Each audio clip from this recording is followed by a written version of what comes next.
All right, welcome back to What She Says Sports, everybody. All right, so we had a different intro today. So for those of you that rely on the long intro, we'll give y'all some time to catch up. All right, as y'all can see, I'm back. It's a lot going on. I'm probably gonna be live a little more than usual, even though it's the off season. It's a lot happening, right?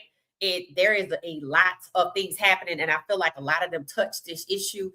And the overarching theme of everything that's actually taking place is accountability, or the lack thereof, accountability. All right. So if you saw the thumbnail, I was pretty much saying, hold on one second, guys. Hold on one second. Make sure.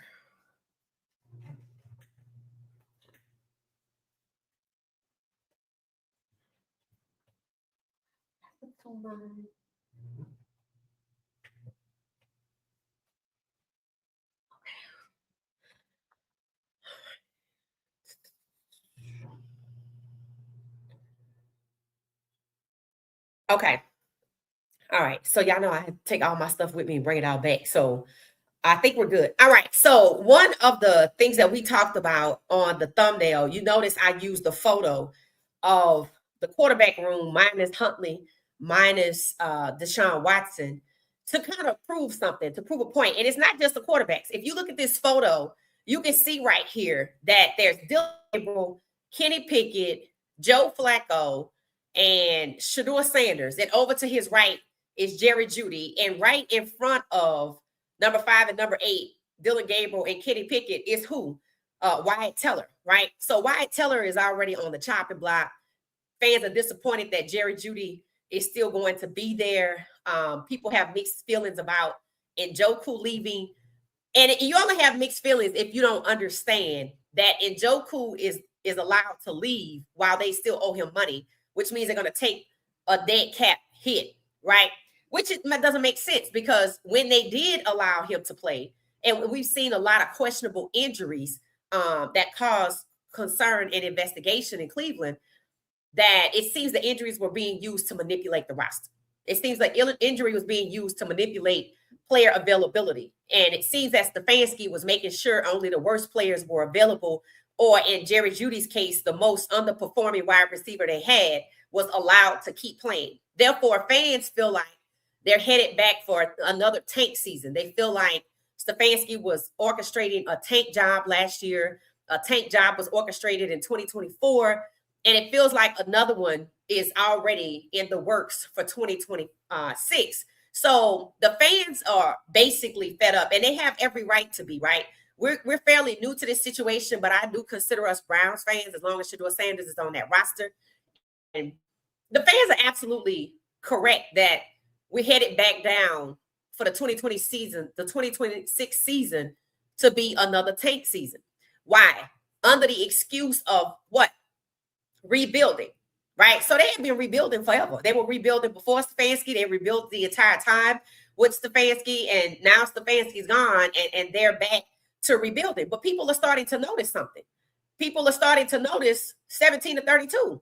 That's not what they're calling it, but that's what it is.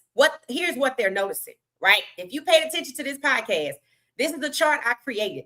And all of these colored symbols, whether they are gray, brown, tan, they represent Black people. That's just what it does. And it shows you how the NFL already were stacking Black quarterbacks together. Now, remember, Black quarterbacks do not make up the majority of the quarterbacks overall, but somehow we're targeted for the most sacks, excessive sacks, also targeted to be paired behind another Black quarterback. And this issue has come up in Cleveland. Why? Because if you've been paying attention the last couple of days, and I said this was going to happen, the Browns apparently are telling through reporters are saying they're keen on Malik Willis, right? So Malik Willis was a quarterback that was a starter in Tennessee, and they basically gave him the shaft and sent him to be a quarterback behind Jordan Love.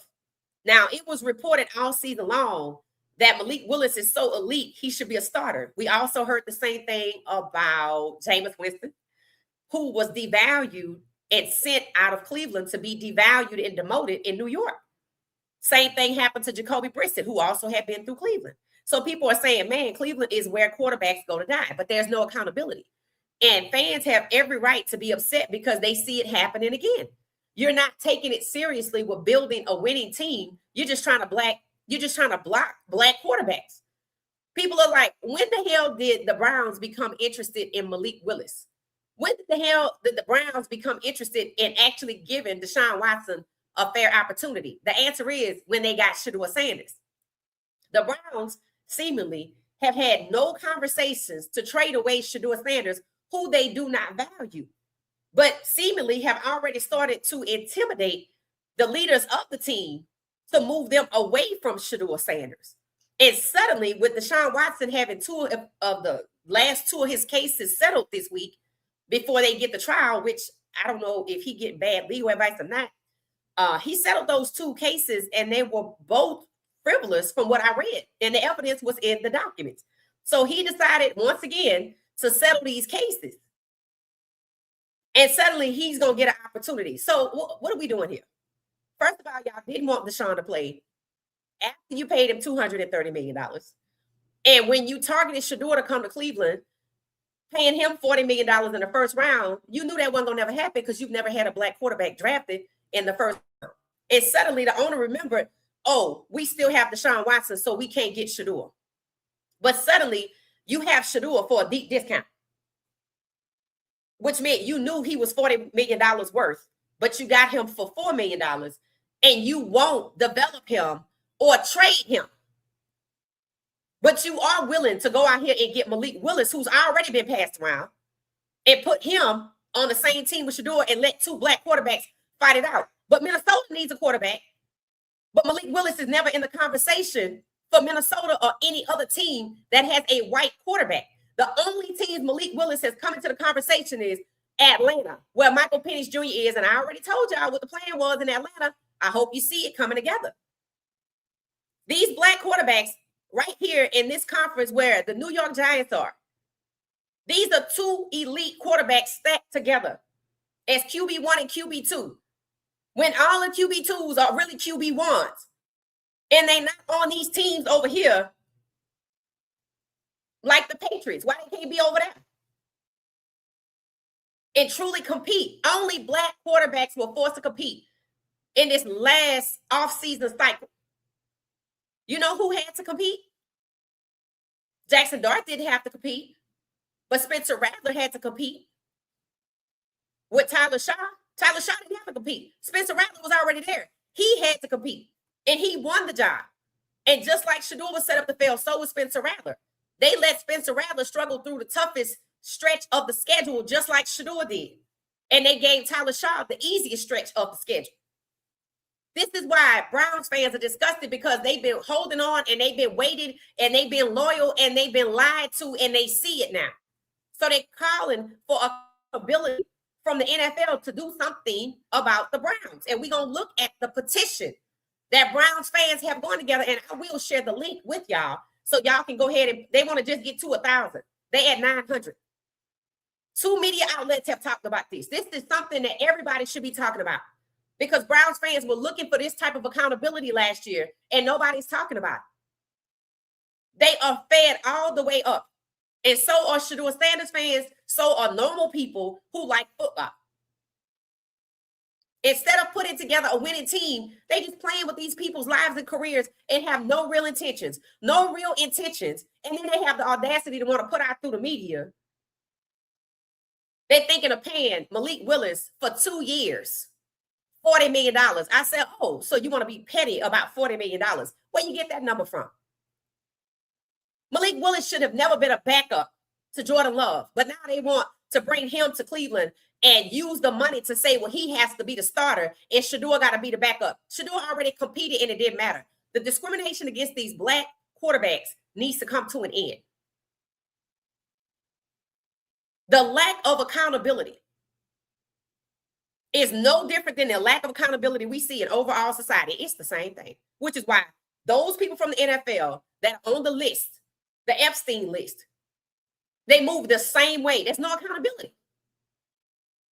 But instead of little girls and babies being eaten or tortured, we got black quarterbacks' careers being destroyed intentionally. Same but different. So I'm happy to see the petition from Browns fans.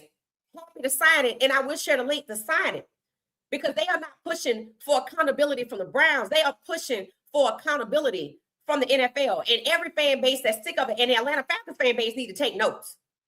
I already heard they had a petition.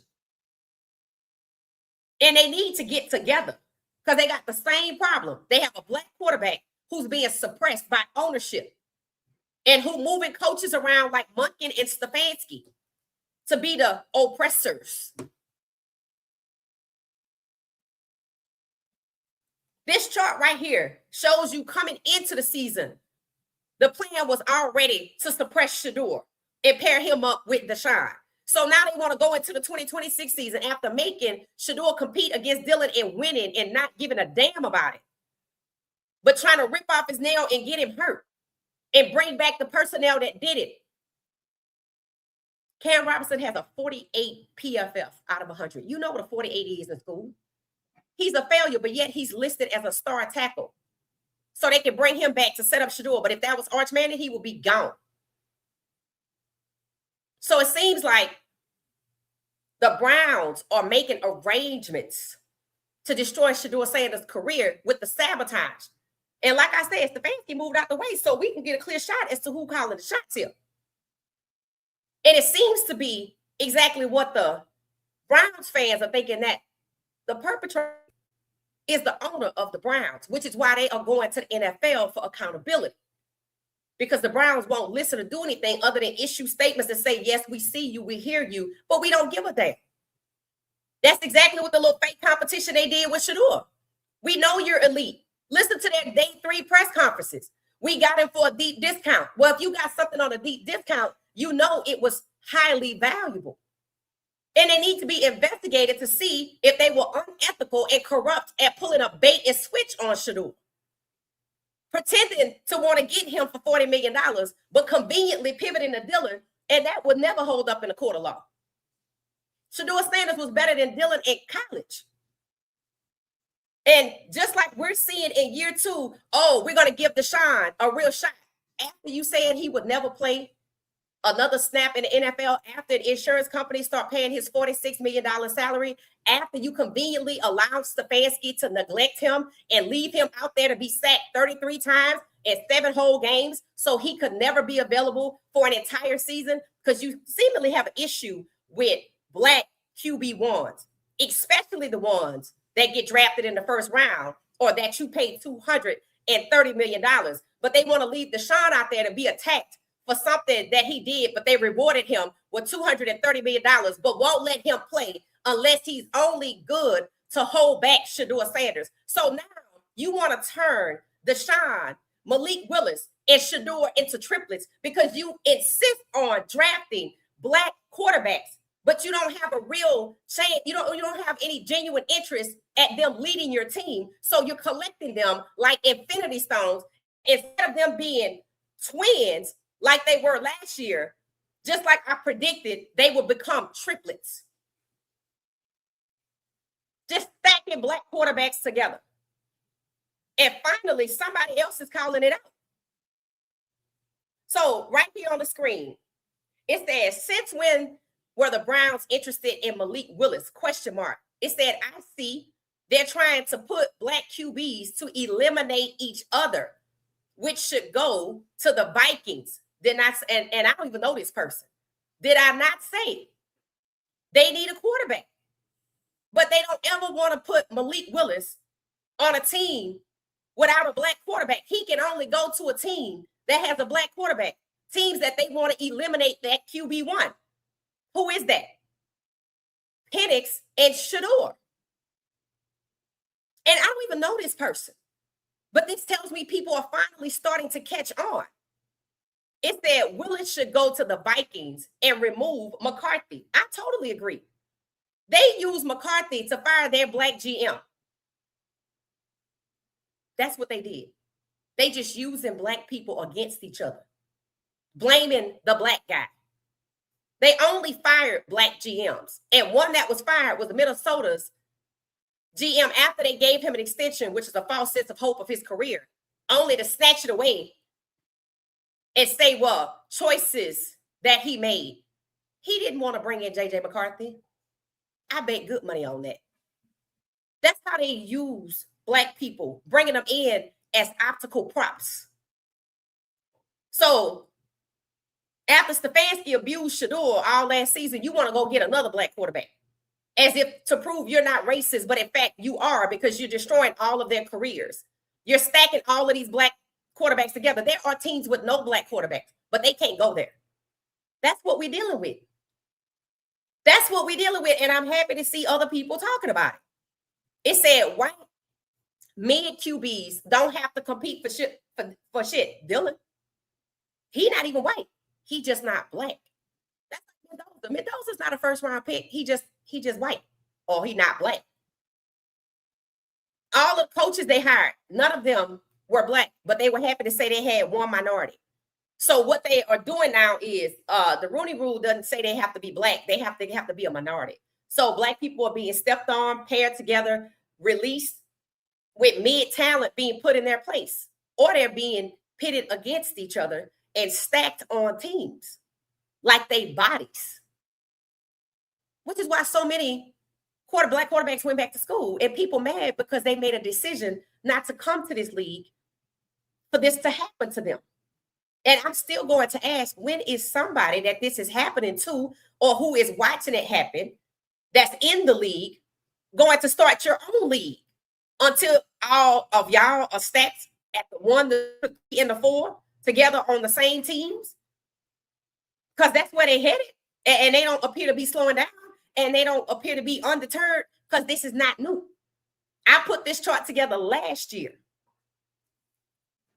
So I'm happy to see, one, that people are finally starting to get that what they have been doing is making these elite Black quarterback twins. And now they're moving on to triplets with Shedeur and Malik Willis.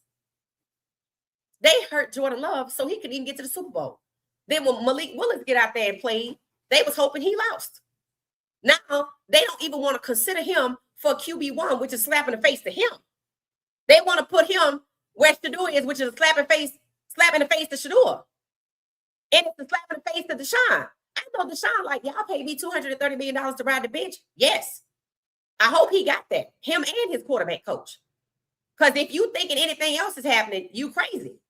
Other than they going to put the 3 of y'all on the same team because they don't value any of you, rather than spread y'all out on 3 different teams to lead their teams. If you pay attention to a conversation that was happening where Roland Martin was calling out this lady named Megyn Kelly, who had the audacity to say the Super Bowl, the NFL is American, therefore the Super Bowl should be, and it should not be Spanish or this or that. I'm like, oh, that sounds familiar.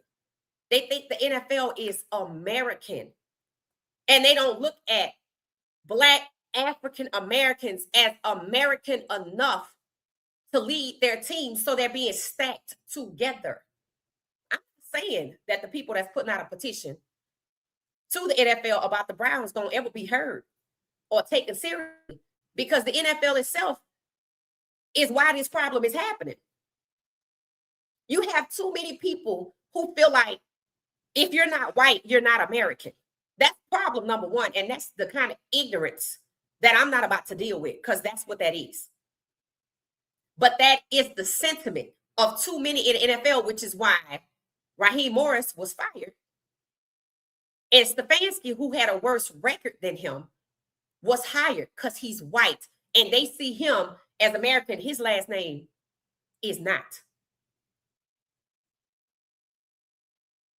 So this is about removing Black people, regardless of how talented they are. The 2025 draft proved it was not about talent. The 2026 draft is not going to be about talent.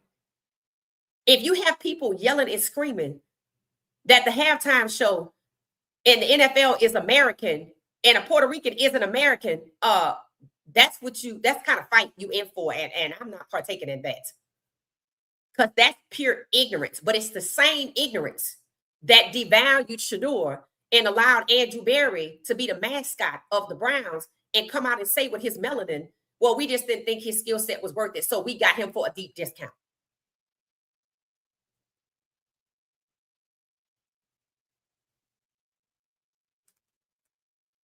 And just like in larger society, people just calm about it. So let's take a look at this petition and let's go through it. And we're going to react to it. And then I'm going to send you the link. And I want you to sign it. Because if you're Browns fans or you want better for Shedeur, because I have not heard nary a mention about trading Shedeur, which means the Browns are actively holding Deshaun Watson hostage because he can be traded. Deshaun Watson is no longer injured. And if you look into the contracts, if you're not injured, you can be traded.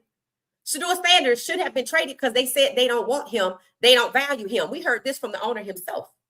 We heard Andrew Berry say at the end of the season that they haven't found that quarterback yet, that position is not solidified yet, that they still looking for a leader. We saw all of those qualities in Shedeur, but they don't want them. So therefore they need to trade him.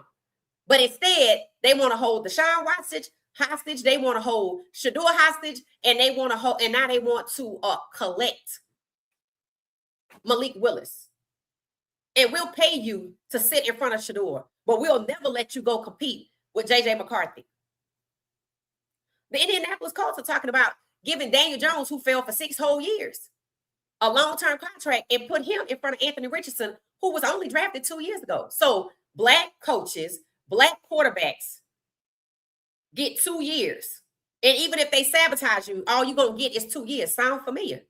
Sounds like the University of Colorado and how they treat black coaches. Because Coach Prime ain't the first one that you on the clock, you got to go. And they hope he quit. So what, they hope Shedeur quit? They hope Malik Willis quit? They have ill intentions. There are good intentions for these black quarterbacks, which is why these younger black quarterbacks went back to school. Thank God for NIL, which is why they want to get rid of it. Because that can be their ceiling. So let's take a look at this petition so y'all can see. I mean, they spot on with what they're saying, but I hope they know, the people you petitioning to cannot be trusted to investigate themselves. So let's just take a look. But I already signed it. I don't have a problem with signing it. I hope they stay on it. At least they did it, because we was hoping last year they did something like this. Okay, so here we go. The issue. I'm going to go to the top so y'all can see. It said Decision Makers National Football League +1. It says 67 supported voices. So you can add your voice. You can leave a message or like a video or post a tweet. It says 3 updates. So there's been some kind of updates and 2 media mentions. So it's tracking how many mentions have taken place. And there should be way more than 2, right? It says petition to the National Football League and the Cleveland Browns ownership. Statement of concern. It said Cleveland Browns fans are among the most loyal and most long-suffering supporters. Let me make sure y'all can see this. Okay. Most long-suffering supporters in all of professional sports. It said for decades, this fan base has demonstrated unwavering commitment. It said through losing seasons, coaching changes, front office turnover, and repeated organizational resets. So if you pay attention to what's happening around the league, if they have a black quarterback and they did well, they're now going to reset, rebuild. I think the Carolina Panthers might actually be one of those teams. I have to look a little further into it. Anything to stop these black quarterbacks from getting to the Super Bowl going forward. Because once they hit the 2025 draft and were successful at the famous Shedeur Sanders and justifying why he was locked out of the first round and not drafted because he's black, they blamed his father. Once they were successful with that, at taking 2 lesser talented white QBs in front of a talented black QBs and were not hauled into a court of law or a national boycott against the NFL would ensue, that's their plan for the foreseeable future, which is why you hear them talking about Mendoza. Mendoza is a check down king. If Shedeur Sanders were in the national championship and only put up 177 yards or whatever it was with negative rushing yards and not 1 passing touchdown, he would be crucified.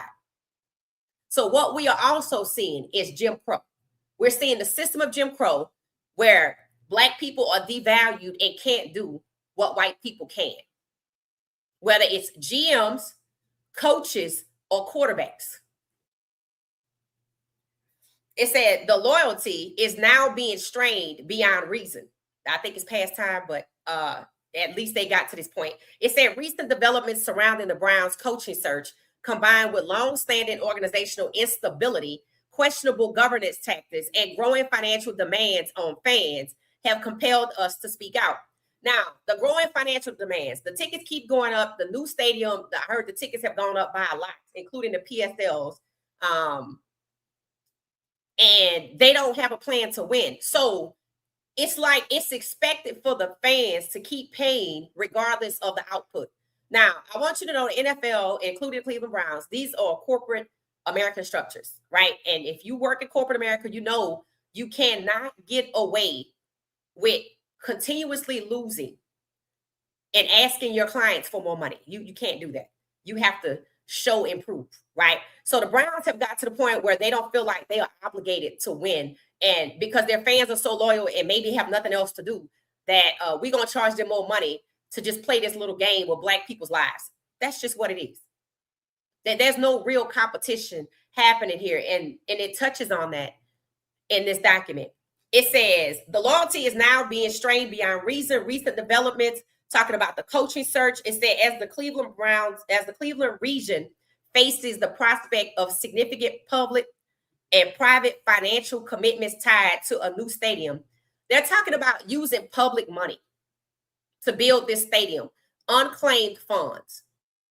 It said fans are being asked to invest more money, time, and trust into a franchise that has failed to deliver sustained stability, accountability, or competitive consistency. So let's get this clear. They're not even a winning team.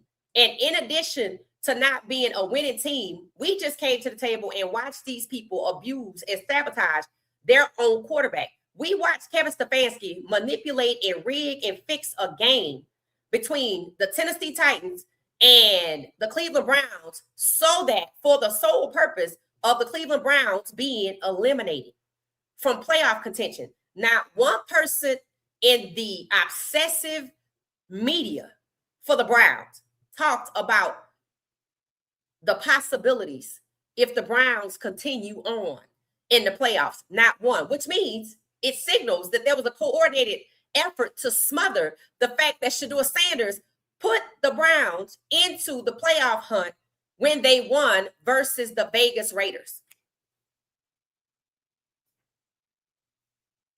Shedeur Sanders has completed more firsts out of all of the quarterbacks that they've had. And yet he hasn't proven he can lead this team. We watched Shedeur Sanders genuinely encourage the kicker after a failed kick early on in the season and encourage him to be successful later on in the season. And that's not leadership. I don't know what it is. Shedeur Sanders took the initiative to go before Kevin Stefanski in his office to be seen because Kevin Stefanski kept intentionally ignoring Shedeur Sanders. Let's be clear. There are fans that are saying the Browns aren't even trying to put themselves in a position to win. It has been this way consistently. There's no accountability. And you lack competitiveness and you're not consistent at being competitive.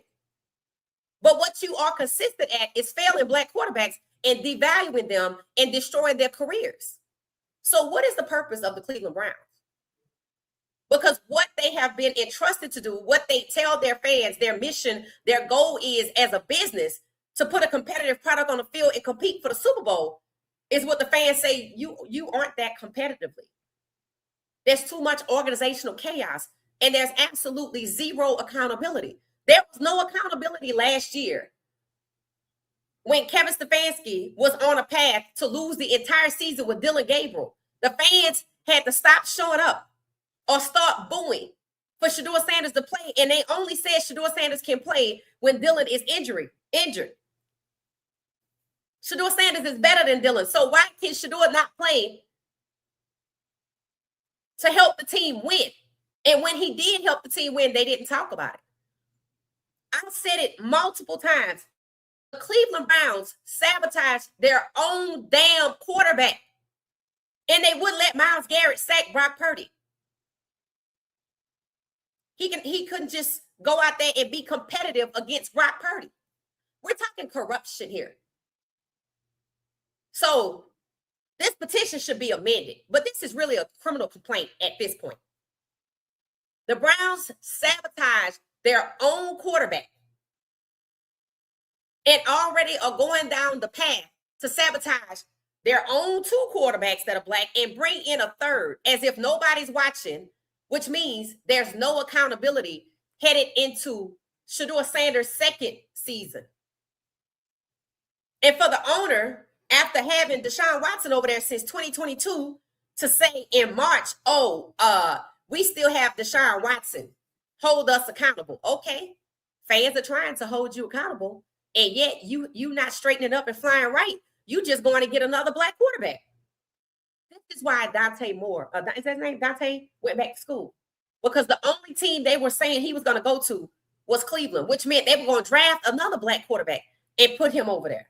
This is why Trinidad Shambliss has been denied a 6th year, but another player just got a 9th year to play in college because they want to push him out because all the others made a decision to go back.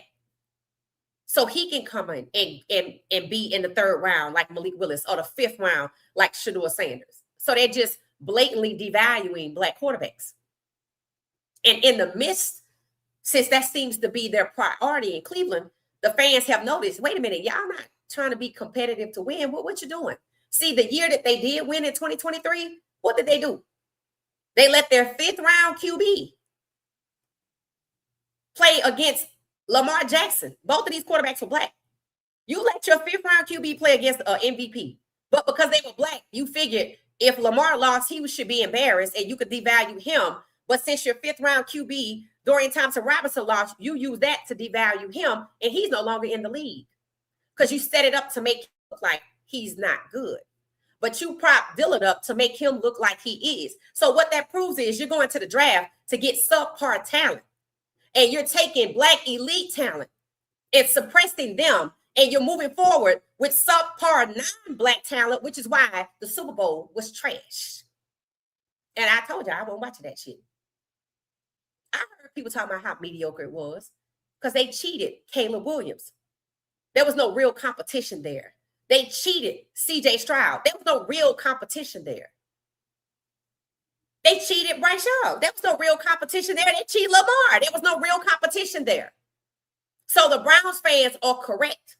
And the reason why they had to say consistently competitive is because they did in 2023 get to the playoffs. But what did they do? See, you can't just look at the outer context of it. You have to pay attention and do a deep dive. They rotated 7 quarterbacks in that 1 year, which is absurd. 7. And the 3 black quarterbacks that amassed the winning record. Somehow Deshaun Watson got injured. They put Dorian Thompson-Robinson out there, used it to devalue him, and put PJ Walker out there and used it to kick him out the league. They are the 3 that put together the winning record. But what did they go do? They went and got Joe Flacco off the practice squad. Like, okay. So you didn't develop your 5th round QB. You keep saying Deshaun Watson is injured and PJ Walker was a walk-on. And you made it look like they aren't better, but should they have been? Better than Joe Flacco, who's been in the league about 20 years. So you made it look like, well, let's get rid of PJ DTR because they not good. Should they have been better than Joe Flacco? But when Joe Flacco got hurt, did they go back to PJ Walker or Dorian Thompson-Robinson? And who knows about Deshaun because they keep him injured. No, they didn't. They went to somebody who didn't play all season and they lost the playoff game. So from what I can see, not only in 2023 did you get to the playoffs like Shedeur got you to the playoffs, but you made sure to lose. You knew you was going to lose because you put in somebody that didn't play all season. He wasn't even ready. So you really didn't want to get there. You didn't really want to get there. And look at how they treated Baker Mayfield. You really didn't want to get anywhere. Baker Mayfield got you to the playoffs, and look at how dirty y'all did him. Then you got Deshaun, and look at how dirty you did him. Then you got Shedeur, look at how dirty you did him. Jameis Winston, look at how dirty you did him. See, the thing about Baker Mayfield and all of the black quarterbacks that I mentioned, including RG3 and Tyrod Taylor and Jacoby Brissett, they never got a chance to just ask for a trade and get the hell on. But Baker Mayfield did. So did Flacco. Kenny Pickett didn't have to ask. So they trying to get Malik Willis over to a quarterback room that already has Dylan, Deshaun, and Shedeur. Can you guess which one of them will be traded? It's not even right to bring Malik Willis into this chaos. But because he's so good, we need to put him somewhere where he won't make it. That's exactly what they did with Shedeur when they targeted him. The Browns targeted Shedeur well before the Shrine Bowl. When Shedeur became the #1 quarterback coming out of college, he was targeted to go to a dysfunctional Cleveland Browns, who then said, we've never drafted a black quarterback in the first round, but I'll go ahead and play this game. Yeah, we interested in Shedeur. Shedeur was Colin Stefanski coach at the Combine. I figured out who he was talking about eventually. You can look at the disparate treatment in their draft calls. The cabinet lady called it out. Well, y'all spent a lot of time with Shedeur. That's right. Up until 2 weeks before the draft, they were going to draft Shedeur and Travis Hunter. But suddenly, Shedeur's skill set somehow changed between April 4th and April 24th. How? Because football was over. And suddenly you got him for a deep discount, which is acknowledging you knew he was a $40 million first-round quarterback, but you didn't want to get him at that. And then you got pissed when you couldn't position him like you're trying to do Malik Willis behind 2 black quarterbacks, Jalen Hurts and Lamar Jackson, and you try to use that to say, we tried to help him, but he didn't want to take the bait because he knows his worth. Malik Willis should not have Shedeur. Shedeur should not be behind Deshaun. Shedeur damn sure should have never been behind Dylan. And they actually probably could get some talented white quarterbacks, but that's not how they're picking and choosing. They're not even picking and choosing talent to help them win. They just picking and choosing certain white people to transfer wealth to. And the black people get kept and made complacent with a few $1 million here or there so they don't go start their own league or go somewhere else and be more successful or start their own league or start their own damn league. The money is like a drug. It's supposed to make you go, oh, well, you should be happy to have this and take the backup role, because that's exactly what it says about Shedeur Sanders on the NFL website, that he should be happy with a backup role. And if you notice, they have been trying incessantly to force him into a backup role. Drafting him in the 5th round, late or undrafted free agent, was so that he would be in a backup role and never ascend to QB1. Now, going to get Malik Willis or Trinidad Shambliss or anybody else and making that room crowded again, like they did last summer with Pickett and Flacco, is so that Shedeur will never have the opportunity to be QB1 because there just won't be enough reps to go around. So from where I sit, the Browns are trying to force Shedeur into a backup role, which is why they aren't trading him, which means the Browns are not working alone. So the very people that are being petitioned are the people that gave out Shedeur Sanders' phone number in the draft, the NFL itself, to the New York Giants and lied and said it was the Falcons. It was the New York Giants. And Daboll, who was fired, already has another job. Stefanski, who was fired, had a new job in 2 weeks with a team that has what? A black quarterback. So Shedeur is just a black quarterback to them. A number, 17 of 32, thereby making him the majority, and I guess they can't have that. What they need to be forced to explain is why they have never drafted a black quarterback in the first round. People complained, yelled, and screamed and hollered that they gave away all their first round draft picks. Well, look at when they gave them away. right after conveniently the NFL apologized for not listening to people like Colin Kaepernick. So they made sure they weren't going to draft nobody with those picks because they gave them away. And then they blamed Andrew Berry. They hired him conveniently before all of that happened with his black self to take the fall for it. And he did until this year, until when Shedeur Sanders joined. And then people started to see clearly what's starting to happen. And now that they want to put Malik Willis over there and be brazen and start turning what has been twins into triplets,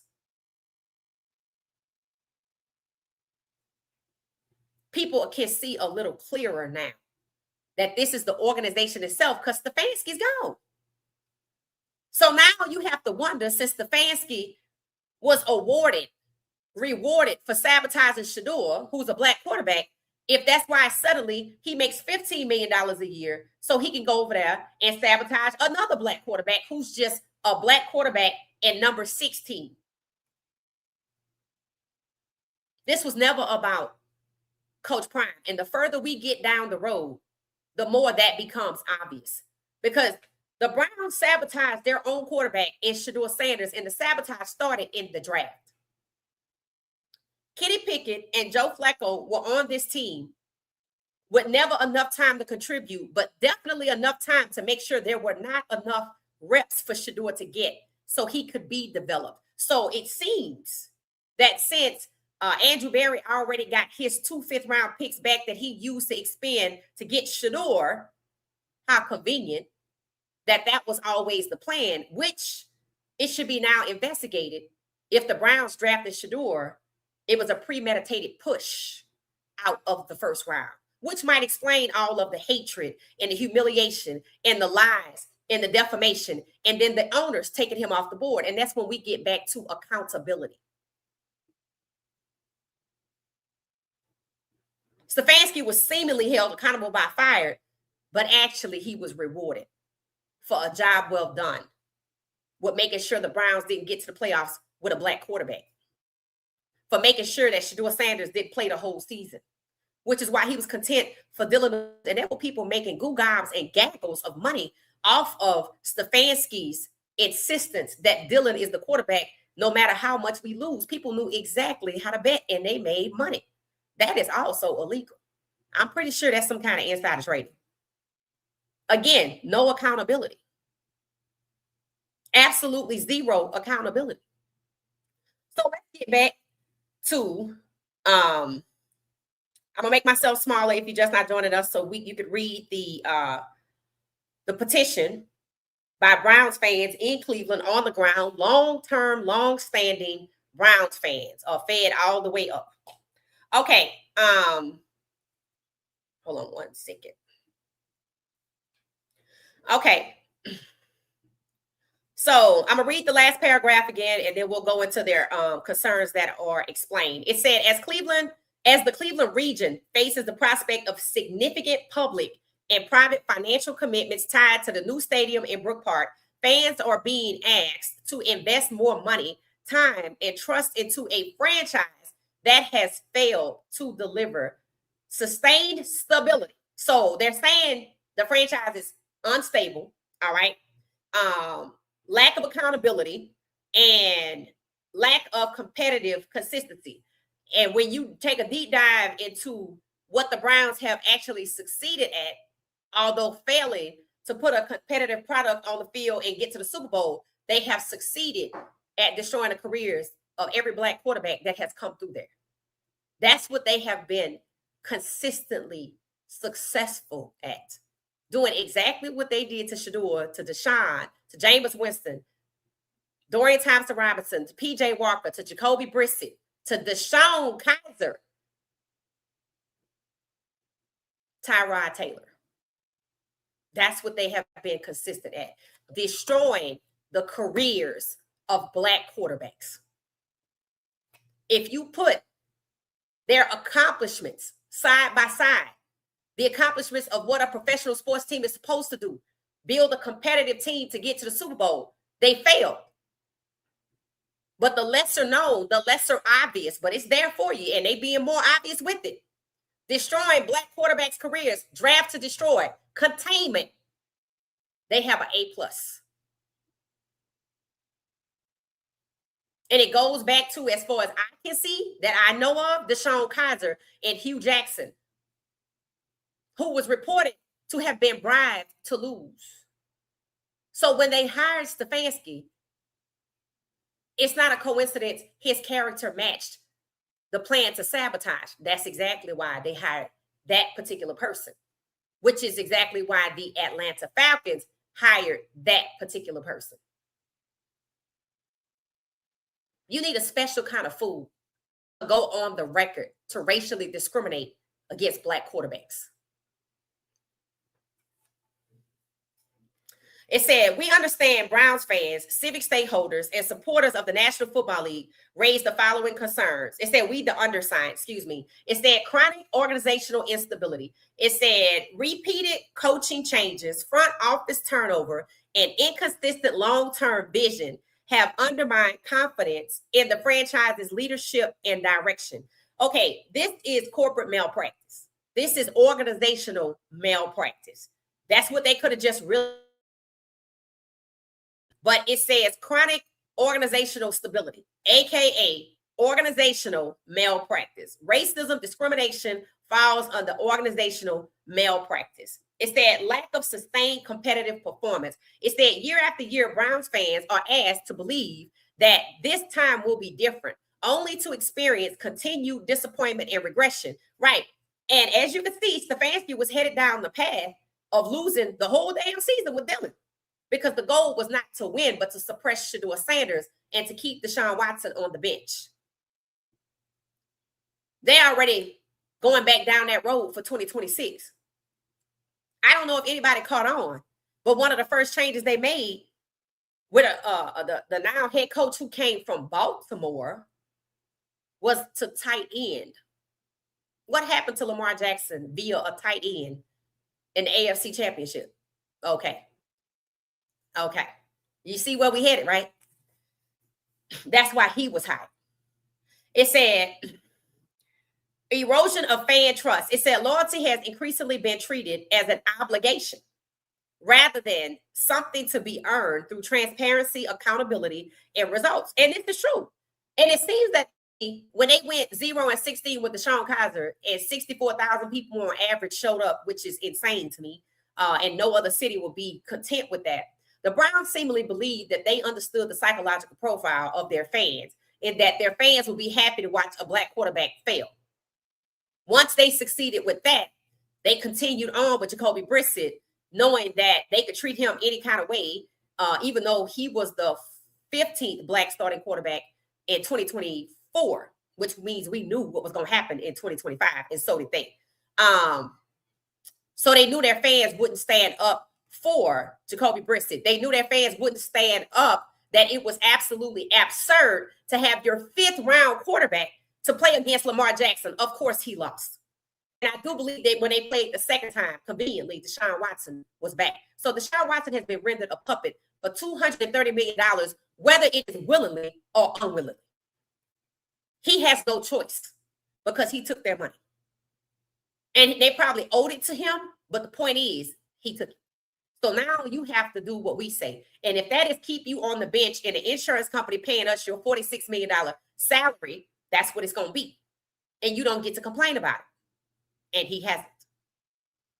Instead, he just had to settle 2 more cases. And I know I looked over one of them and they were frivolous as hell. So that supports the league itself that he's a problem. But there's no justification as to why the league itself paid him $230 million.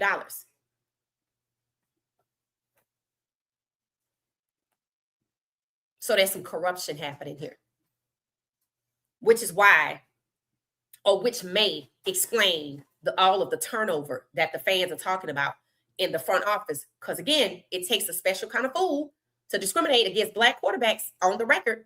Because who gonna go down for that? That's why all of the turnover.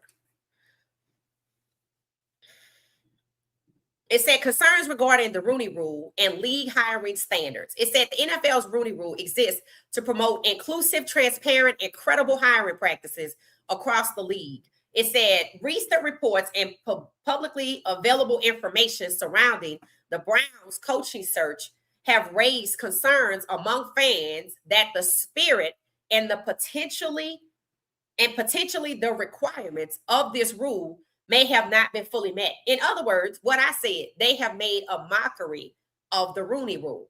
They only wanted to interview people who were biracial so they don't have to be bothered with any black people. And they are using Andrew Berry as the front person, even though they brought in Peyton Manning's inner circle, Tom Telesco, to make the Monken hire.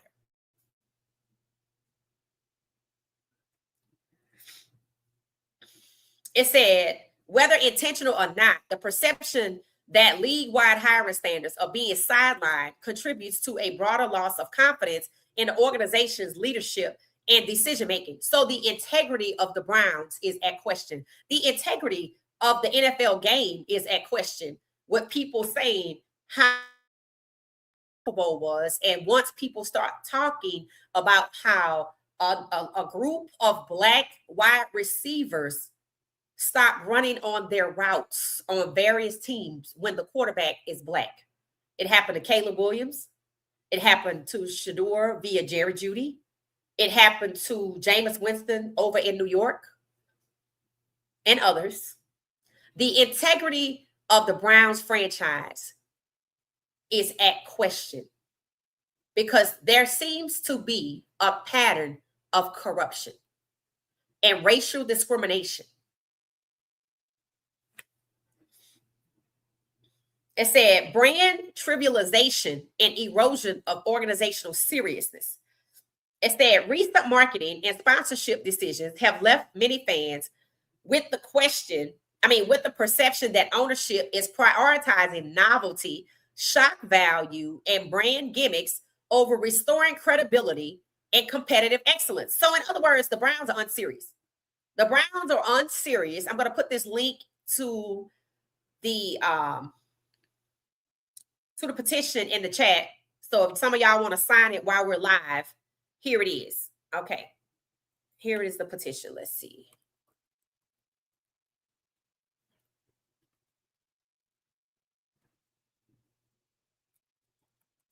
Link to petition. Then y'all can read it. All right. So link to petition is in the chat. Take a moment, hit the like button, hit the like button, hit the like button, hit the like button. Thank you, thank you, thank you. All right. So let's get back to it, shall we?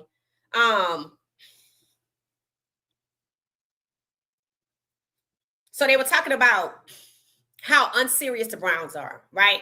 They feel more that the brand partnerships are more gimmicks, just to add shock value and some kind of novelty.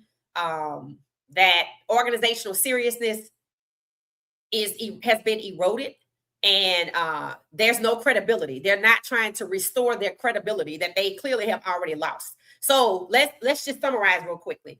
So basically, the fans are like, we don't trust this organization because you feel that our patronage is a obligation, but you don't take the time to be accountable for how you mismanage the team, and you do not strategize to win, and your brand partnerships are reflected at the lack of seriousness that you have for professional football.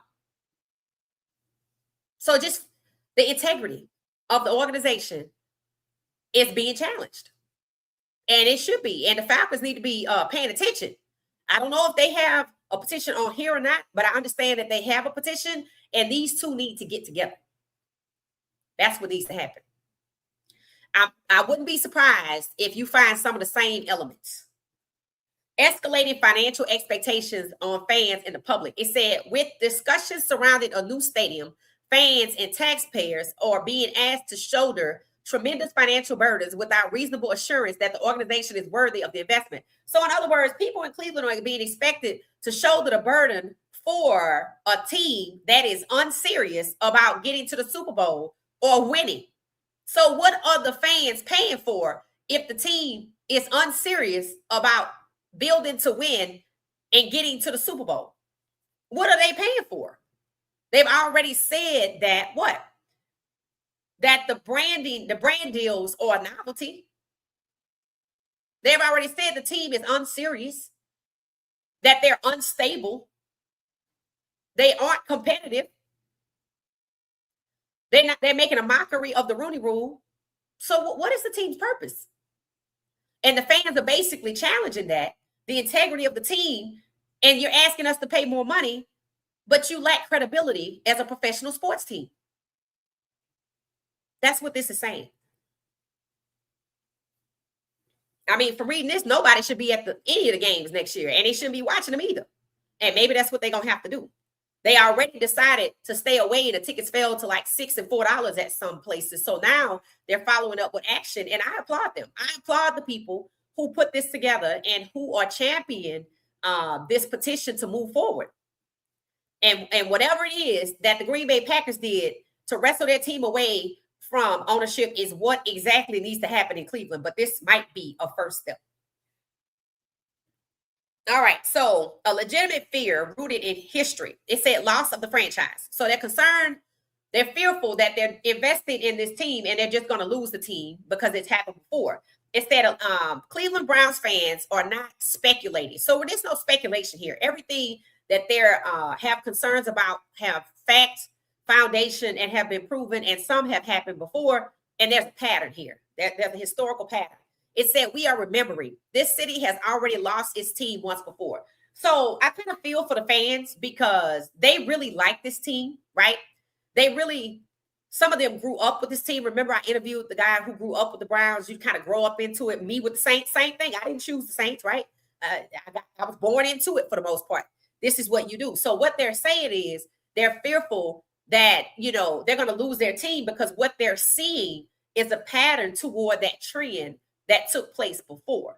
So what they're doing is they're stepping up and they're taking action in hopes of getting some accountability. But from what I can see, they are appealing the people that have caused this problem. That's what I'm saying. That's the concern from where I sit.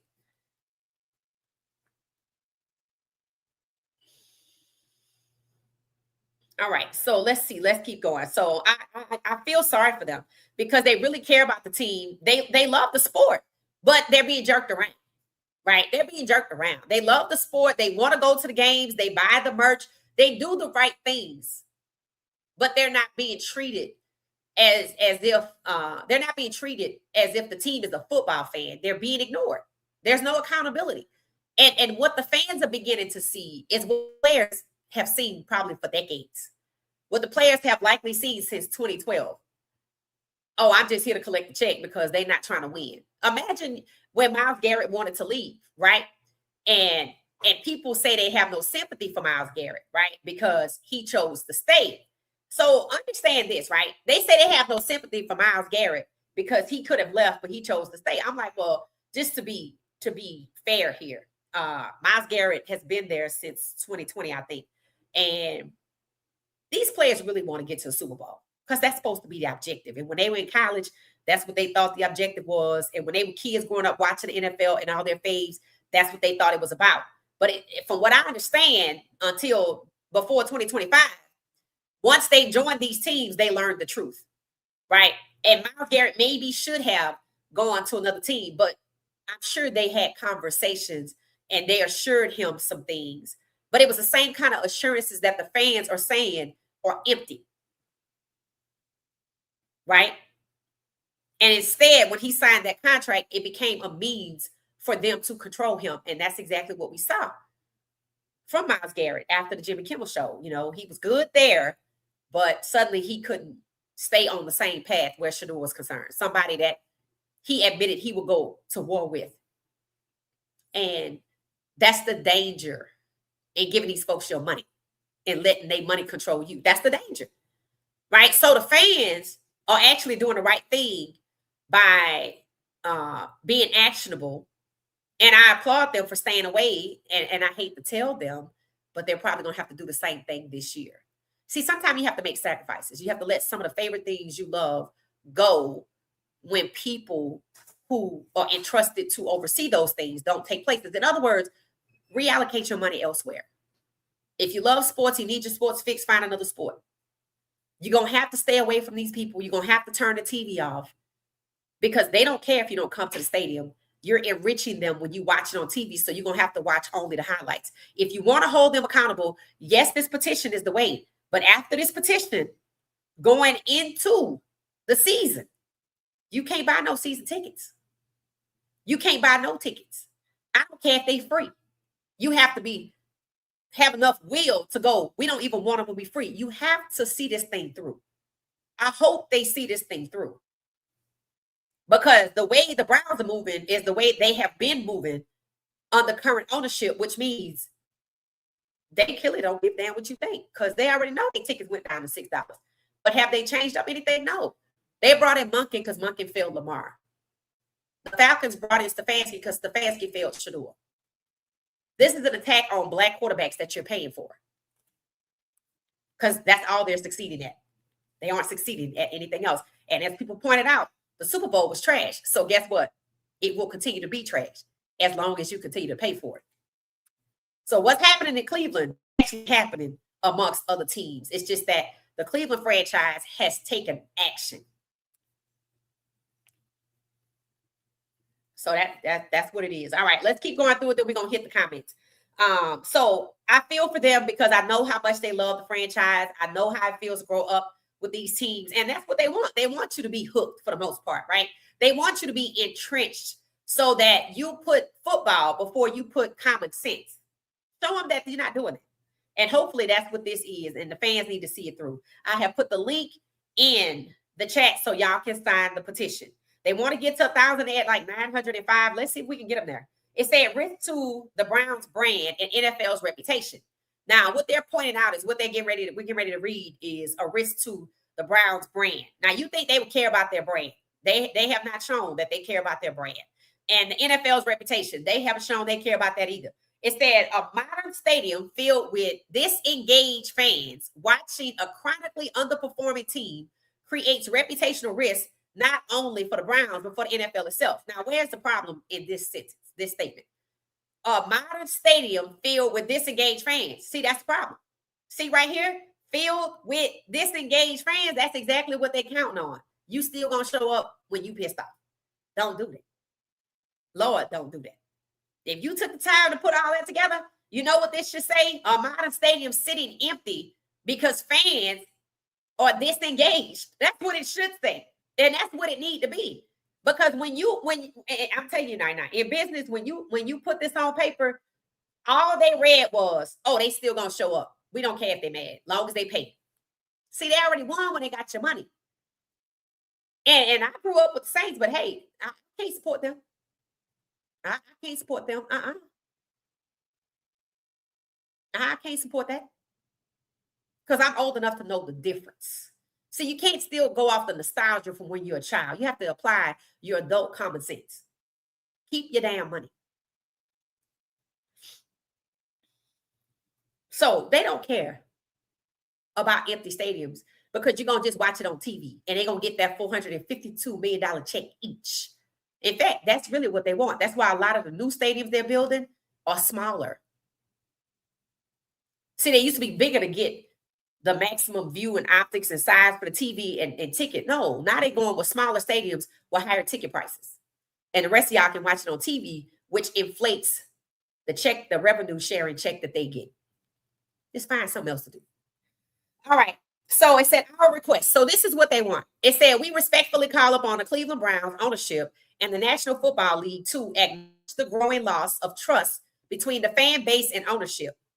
What do y'all think about number one? Number two, address concerns regarding adherence to league hiring policies, including the Rooney Rule. So this is asking for accountability. And three, commit to transparent, measurable organizational reform. Transparent, that's good. Let's see if they get it.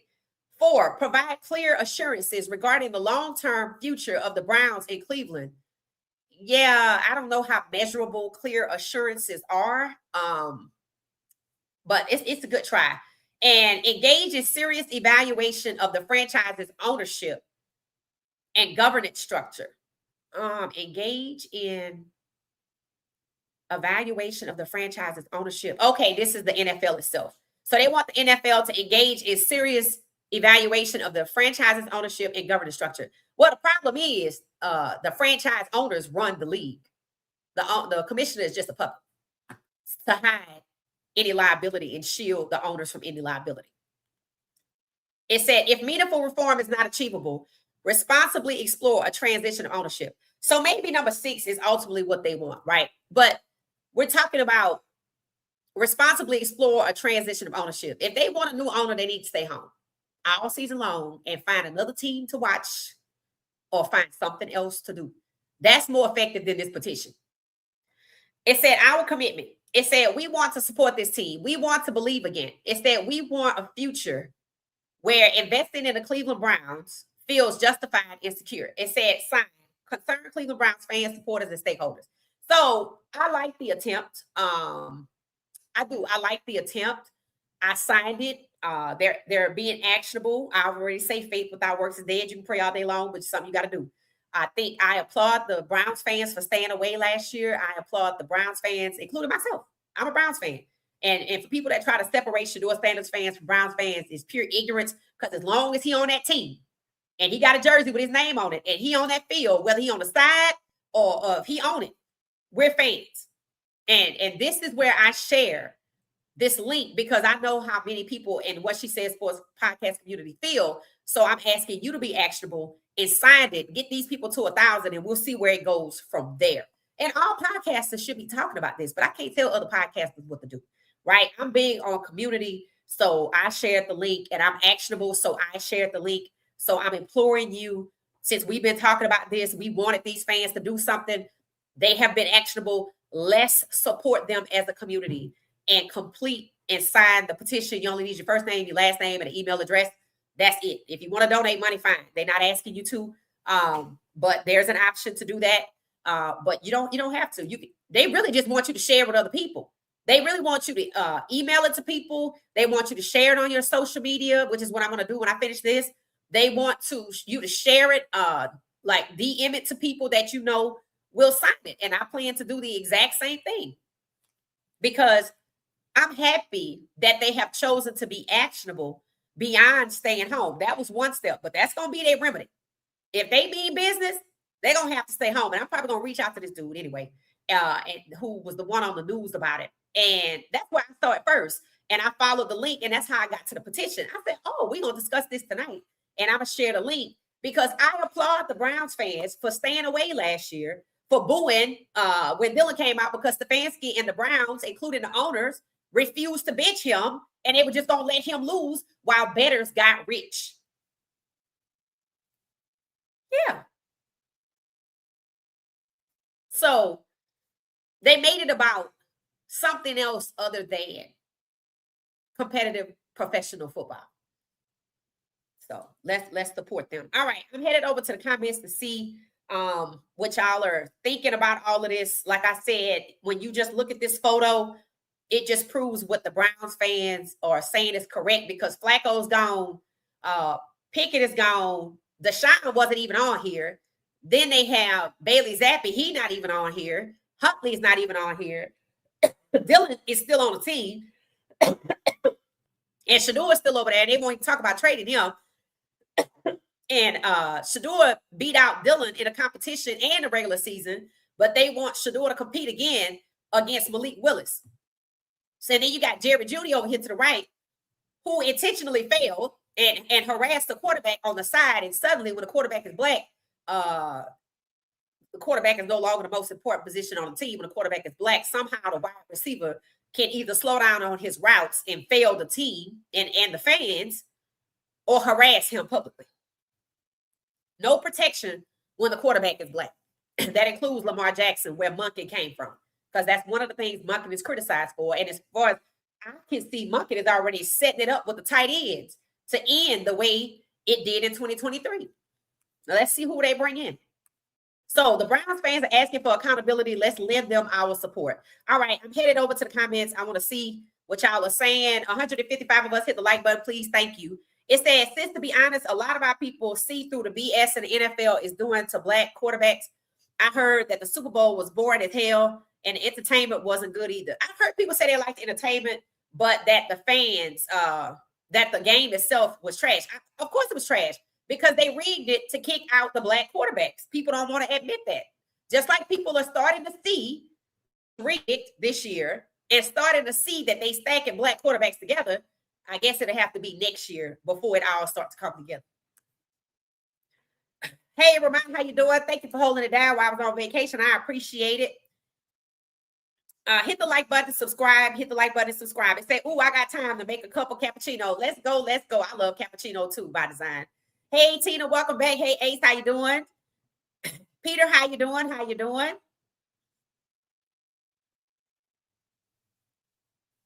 It said they're speculating Njoku is going to Atlanta, but you know how the Cleveland media is. One of the reasons they're making that speculation is because they somehow believe that Njoku will go to Atlanta and Kirk Cousins will come to Cleveland.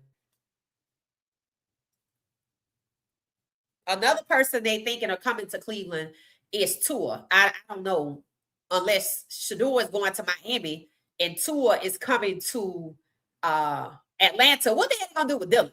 Why are we not hearing that? Is there any trade rumors about Dylan? So I personally and a lot of people are starting to say out loud, I've said it before, we all have said it before. They're like, I just wish Shedeur could get traded. I think that's how many of us feel.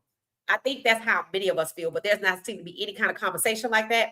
But I told y'all, at some point, the Browns going to end up having to trade Shedeur, and I don't even know if they know yet. Good evening, good evening, good evening. Yes, I made it home safely. Thank you so much, Crowley. I heard a lot of the Falcons players are leaving, jumping in free agency, not giving Stefanski a chance. Good. That's what they need to do. And you know what's interesting is before Mike Tomlin left Pittsburgh, he told one of the key players over there, when free agency come, hit the door. So I'm sure that there's conversations happening behind the scenes that's what needs to happen. So let's see. But thank you for sharing that. And let me know if you heard, Isaiah, that they have a petition over there. Let me know. Let me know. Hey, Tamika, how you doing? It said, I hope Shedeur gets out of Cleveland. Yep, there we go, Donald. We just talking about that. So the sentiment that Donald is expressing is facts. And why is that, right? Because people are starting to catch on. Like I said, I don't even know this person. But they said, since when the Browns were interested in Malik Willis, I see they're trying to put black quarterbacks to eliminate each other, stacking them together so they don't spread out and go to other teams, not just to eliminate each other. So he might, you know, he might be thinking like they did in the conference with Dallas in New York. All those quarterbacks were black. And since they were all black QB1s, they stacked all black QB2s behind them. That's exactly what they did. So you got Lamar over here and you got Shedeur. So if I go get Malik Willis, and who knows who's going to end up in Baltimore, right? I don't think it's about recreating what they did because Joe Burrow is over there. So understand that. They're not trying to replicate what they did in the conference with Dallas and New York. They just trying to turn black quarterbacks who are already twins like Deshaun and Shedeur and make them triplets. And I talked about that before. That's what the chart was about. So now people are starting to catch on that they're stacking black quarterbacks together. They might not be in agreement and aligned on why, but I'm telling you why. Because look at the chart. In other words, they'll take everywhere there's a black quarterback. Rather than not draft black quarterbacks, they continue to draft black quarterbacks and trade for and sign black quarterbacks just to stack them together. So there's not 17, 18, 19, 20 on their starting teams because they feel like the NFL is American and it should be. And just like Bad Bunny is an American in their eyes, I guess we aren't either. They're trying to make the word American equal white, and it does not. For one, the Native Americans were here first. So that's some entitled bullshit right there. You sitting up talking about the NFL is American. The NFL is in America. And America is a diverse nation. So to sit up and say that the halftime show shouldn't be by somebody that's Puerto Rican is insane. But it also explains why they feel like Shedeur and the other black quarterbacks shouldn't be starters. It shouldn't be the majority if that's what their talent supports. They shouldn't be the majority of the QB1s because the NFL is America. The NFL is in America and is trying to be global.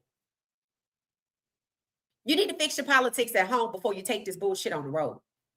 Because other countries are different. They already protesting in the streets. So it ain't going to go like you think. So again, people have their thoughts on who they feel the NFL belongs to. And this year's hiring cycle, by excluding Black coaches, pairing up or eliminating Black starting quarterbacks, or cheating them, or basically having them sacked excessively or injured, in an insurance company paying their salary, which is fraud. It is them telling you, only firing Black GMs, that the NFL does not belong to Black people, that they don't want Black people to be the majority or to have any power in the NFL. So we're firing only Black GMs, hiring no Black coaches, doing our best to eliminate and stifle Black quarterbacks and Black starting quarterbacks. So they only want you as labor in the field, not any decision-making roles such as quarterback, coach, GM. You need to push back on that.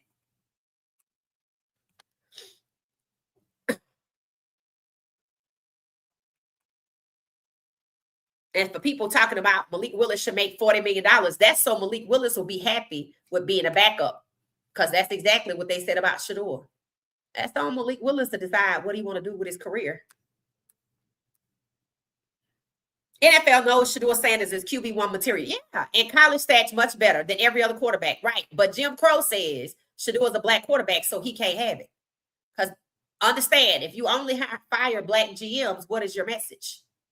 If you only fire Black GMs, what is the message? If you fire Black coaches and hire white coaches that were lost more games than them, underperformed, what is the message? If you draft Jackson Dart and Tyler Shaw, who are not more talented than Shedeur, in front of Shedeur, who's more talented than them, what is the message? The same thing that Megan lady was saying, that they feel like the NFL belongs to them, and they only allow us to work there, not have any influence, not have any power, which is why the Sanders family has been treated so horribly. Because the Sanders family come with power, come with influence, but they don't want them to feel like they have any input, which is why they lost their natural minds. When Shedeur said he can change the culture of a team, they heard culture in a different language. They like the racism just the way it is. It's getting hot in ATL. That's what I'm hearing. That's what I'm hearing. So we'll have to see what Atlanta decides to do, right? Because I think they're gonna sit back and I can't predict and tell you what they're gonna do, but from what I can see, it's the off season. They're like, I ain't got time to be worried about that. We'll deal with that when we get to the season. But are they buying season tickets? I don't know. I haven't run into it because one, I ain't. But now that I'm back, maybe I can finally go out and start asking some questions. But we'll see. I don't know. We'll see. But I'm definitely gonna be asking some questions. I just don't know what it's gonna be. Thank you, Ramon. It said Preach Queen. Thank you so much, Carla. It said Boog was on G. Bush podcast, and it was very valuable information. The racists are making sure to protect the white quarterbacks with a good O-line, but not our nephew. Facts. That's every Black quarterback. That's every Black quarterback. And we've actually already said that. So understand this. I just said, when the quarterback is Black, there is no protection. Monken did not protect Lamar. Stefanski did not protect Shedeur. Dylan had Fort Knox and still failed. So we've already hit that. That's what we talk about this podcast. The things that people are just now getting to, this might be an advanced class. This might be the AP honors class, because we've already talked about these things. Like, we've already talked about 17 to 32, and I shared with you that somebody's seeing, how they stacking these quarterbacks together. We talked about that at the beginning of, after the draft and before the season started, all summer long. This is honestly, I would say, an advanced class, And people are just getting to the things we have already discussed. And I'm happy to see it. But what it tells me, just like a Mardi Gras parade, if I know how long it takes for the first float to come, I know how long it takes for the second float to come. I know how long this whole thing going to take. That's what I meant when I said, okay, so they just now getting what we said last year. We said it in 2025. Talked about what happened to Shedeur in the draft. We almost back to that point. So they're about 10 months behind us, which means the things that we're saying now, that they're making them triplets on teams, that they're talking about sabotaging their own quarterbacks, how the wide receivers that are black are being used to fail their black quarterbacks by giving up on their routes. They're going to get to 10 months from now. That's how long this thing going to take. So this petition, it might be 10 months from now before they really get anywhere. That's just what it is, right? We talked about it. Finally, people see. I think Tina sent me something about somebody talking about the game being rigged. How many times have we talked about that? So we moving on to another topic in the same textbook, but we've already discussed these things. And I've even called out people who knew Shedeur, and I've said they should have been said these things because they too close to the situation and knew more than we did. And I stand on that. It said the NFL and Roger Goodell and the owners are so scared of Shedeur's greatness, they have to collude against him. I mean, yes, but here's what it is, right? We look at it as Shedeur because we support Shedeur, right? But Shedeur is 17 to them. Milroe is 18. They don't care about the name. See, what Shedeur came with that Milroe didn't come with was 20 million fans. They all talented. Caleb Williams is talented. Bryce Young is all these quarterbacks that are black. Lamar, hella talented. Jalen Milroe, hella talented. And they even have a system of how to set them up in college so they come out at just the right devalued location in the draft, which means they working together. That's the chapter we own. The NCAA and NFL working against Trinidad Shamblers to push him out this year because the Manning kid coming out next year. And the reason the Browns targeted Shedeur and devalued him is because they had already planned to get the same Manning kid. And how Isaiah Bond was brought in 2025 in the same class with Shedeur because Isaiah Bond was Arch Manning's receiver who was supposed to be coming in 2026. Now, let me know when they start having that conversation. Tom Telesco, who's in the inner circle with Peyton Manning, was brought in to hire Monkey. Peyton Manning is expected to take over the reins at some point, making all the moves in the shadows because Ty Monken is in the Manning's circle, coaching circle of trust. Peyton Manning is in the owner of the Browns' circle of trust. They working together. Every last one of them to suppress Shedeur, buying time to get to the 2027 draft. But understand this. They thought the Manning kid was coming out in 26 and things changed. Who knows what's going to happen now? Because Peyton Manning was listed in the Epstein files, which is why they're not talking about it. Because they could mess up their grand plan with the Manning kid.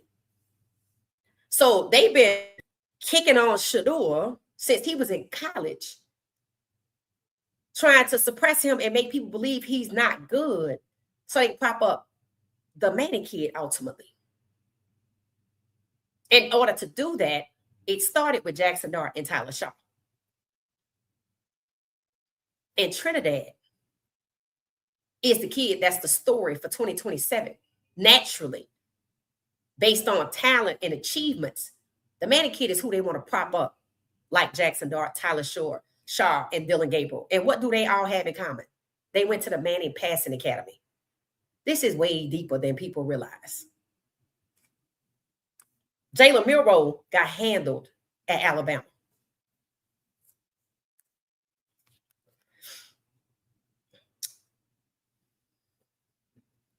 $20 million followers and counting. Facts. And it's probably going to be more than that. It's definitely going to be more than that. Later for the prop masters, it said Willis not going to the Browns. It said, I'm sure they'll add another QB vet. It don't matter who it is, coach. the whole point of it is what the guy is saying about Malik Willis is actually factual because it has already happened, right? They just talking about Malik Willis like they were talking about Dante Moore just to stack him on teams with black quarterbacks. When you hear people making those suggestions, it should identify to you that they know what the plan is. When you hear them echoing this sentiment, just like when before Dante went back to Oregon, what was the sentiment? Oh, Dante going to Cleveland. I'm like, of all the teams that need a quarterback, why is he going to Cleveland? Triplets. Now, Trinidad Shamblers, when Dante decided to go back to school, this is why they pushing that kid out, because they know exactly how they want to handle him. Talking about he a third round pick. How the hell is he a third round pick? That kid is not a third round pick. In fact, he should be the first round pick, but they don't want that. So they're going to put him where they want him, which is what they did to Shedeur. All of this is relative. That's why Dante Moore went back to school and the rest of them quarterbacks. This is why Shamblers is going back to school. And there are people that's going to retaliate against him when he does come out. And it's probably going to be this year. And there were people that's like, oh, stop fighting it. Because they know what's going to happen. I said, keep going.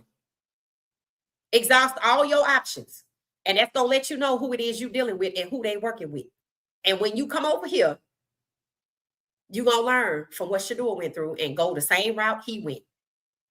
And hopefully they either all stand up together at some point or start their own league. Because, I don't know. At some point, you have to hold these people accountable. You can't rely on the fans to do it. And while I know their contracts can be restricted, the law is still there.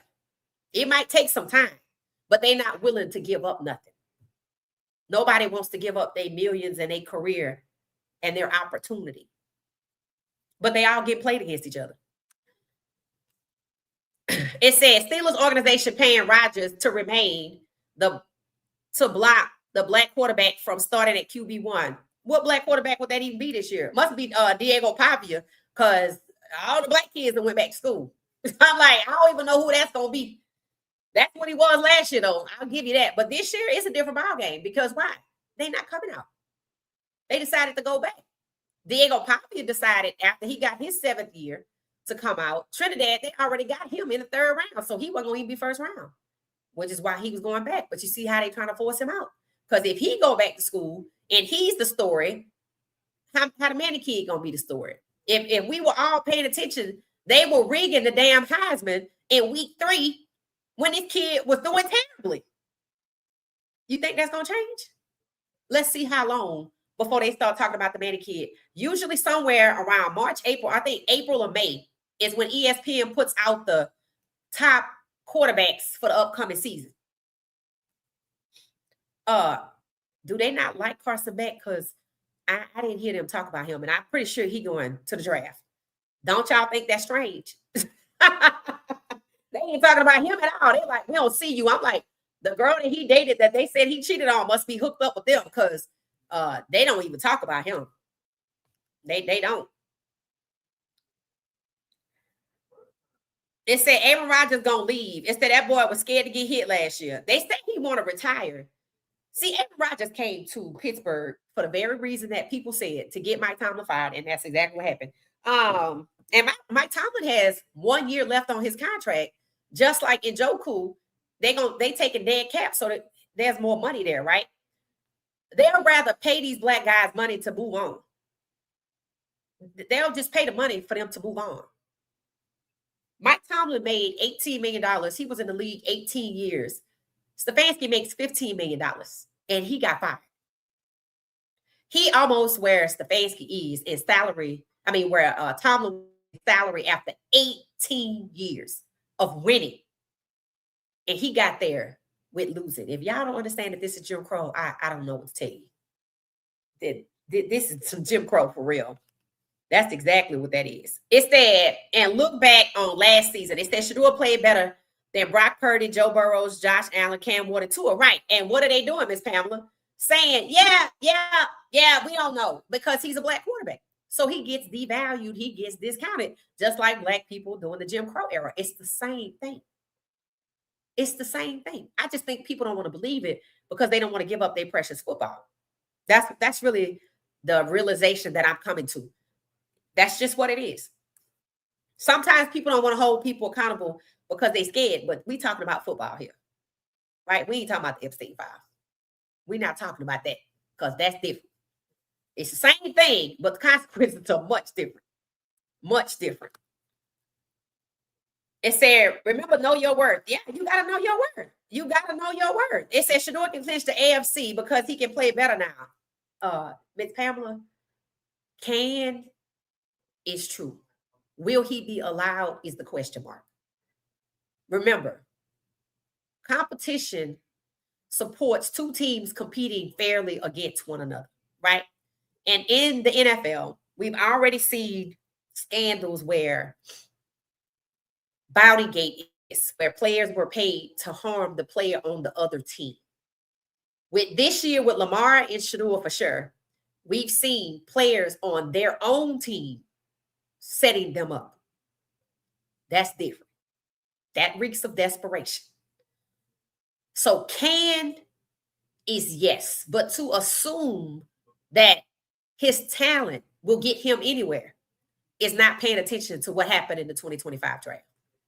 There's no fairness happening here at all. And the fact that they talking about Malik Willis leaking that through the media, saying that the Browns are keen, which means you have some inside information on Malik Willis to bring him in for $40 million, which is the same number Shedeur used. It's not only supports there's no fairness happening here, that Sabotage is in play, that these MFers are petty. Yes, he can, but nothing that's happening is based on talent. The Super Bowl teams were not there because of their talent. It was rigged. I'm like, it was rigged. It said, I don't like comparing Shedeur to those quarterbacks.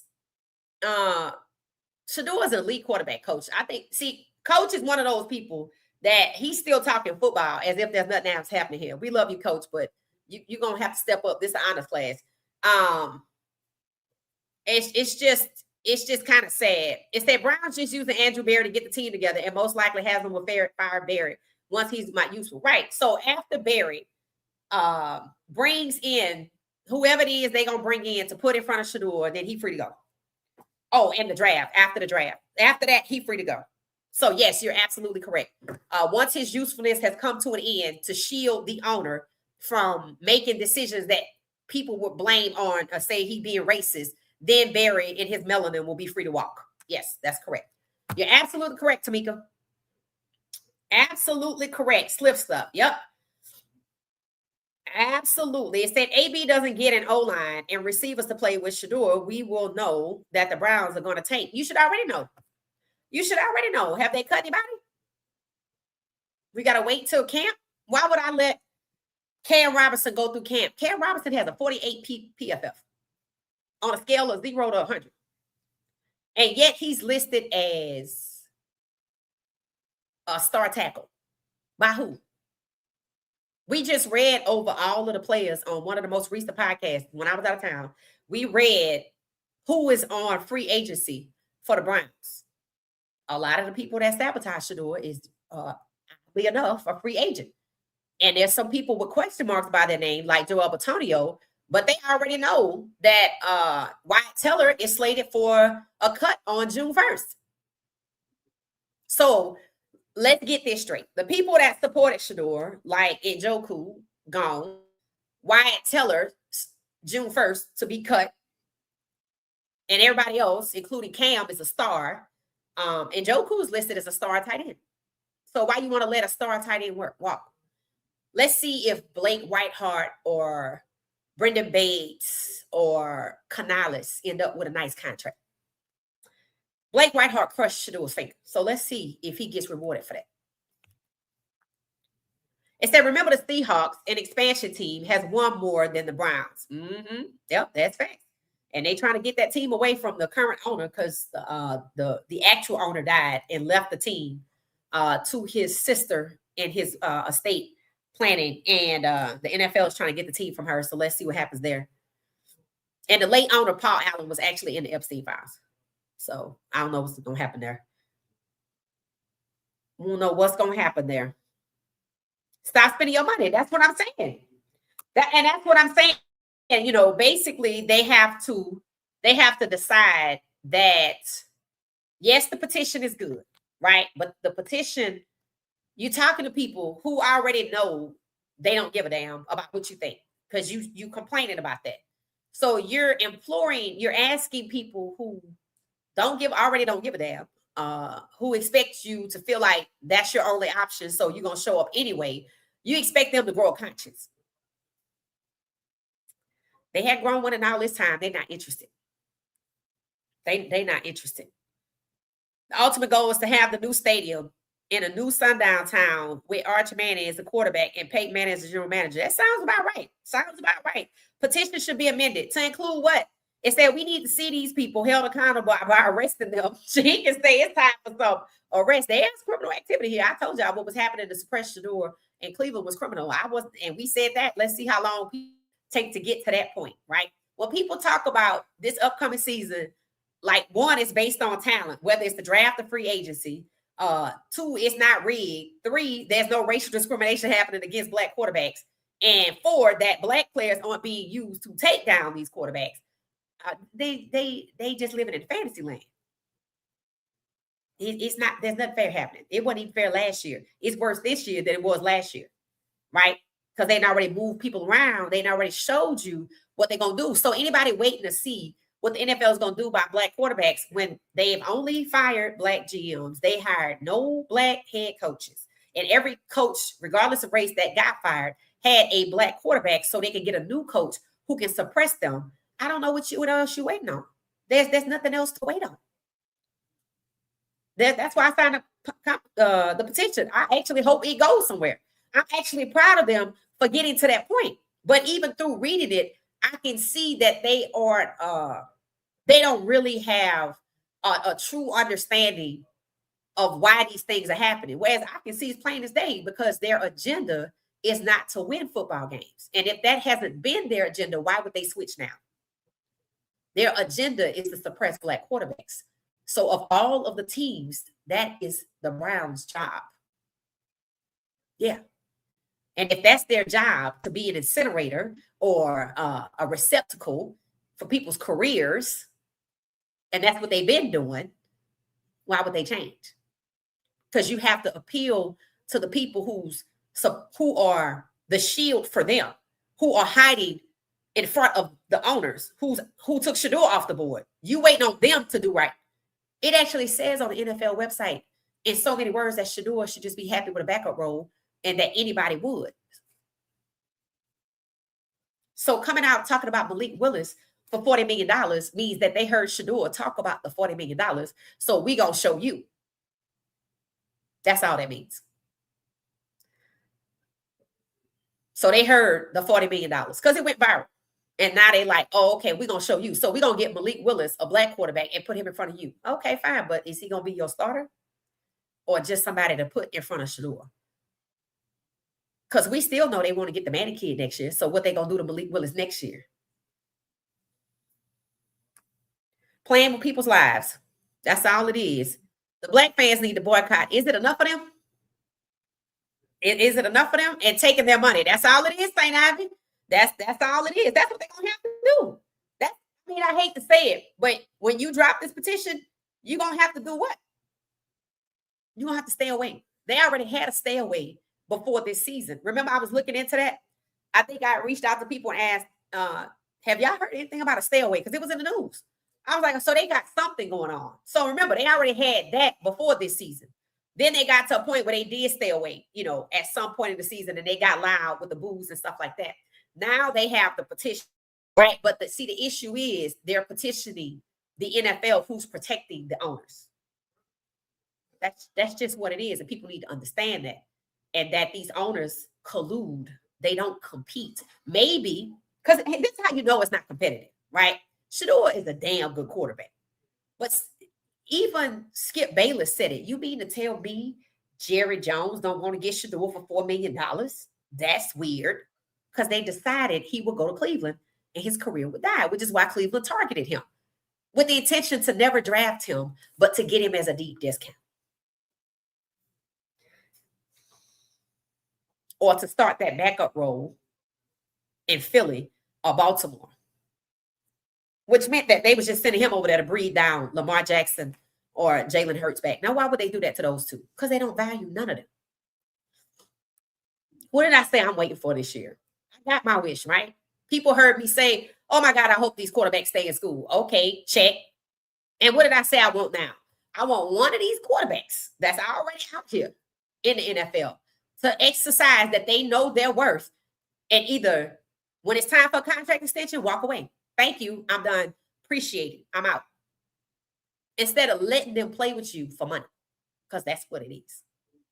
You letting them screw you over for money. That's what the money is supposed to be. It's supposed to be for you to enjoy your life, but they don't even want you to do that because Shedeur can't even tie his shoes without them talking. But yet they were somehow silent when Shedeur got them in the playoff hunt. They didn't even have no predictable situations. Oh, if we beat the Titans, then we could do this. They didn't do none of that because they didn't want to win with Shedeur. This is blatant racism, and that's what people are paying for. So the petition is good, but now you're gonna need to follow through. You're going to need to stay away the whole season. That's just what it is. Shedeur is a cultural movement. I totally agree. Look at the upcoming Browns schedule. The AFC North is weak. I don't know if Lamar will ball out or not. It don't matter what he can do. It matters what they will allow him to do. And when people start talking in terms of what these people will allow, then maybe it'll begin to say, I don't give a damn what none of these damn divisions look like. All these black quarterbacks have been targeted. Everything that you saw happening to Shedeur is about to happen to Michael Penix Jr. It's about to likely happen over there with Cam Ward. I think they sent somebody they fired over there. Daboll. They sent Daboll, who defamed the hell out of Shedeur, to a team with somebody that's friends with Shedeur. They want to do to Cam Ward what they already did to Malik Willis. And because Cam Ward knows what happened to Malik Willis, he's asserting his, it ain't going to be easy. But I know you're playing. So they already been playing in Malik Willis' face. So the money is supposed to make him go, okay, we'll make you we ain't say we're gonna make you a starter. We just say we want to get you for 2 years like Justin Fields. They don't like Justin Fields. Why they keep talking about the kid?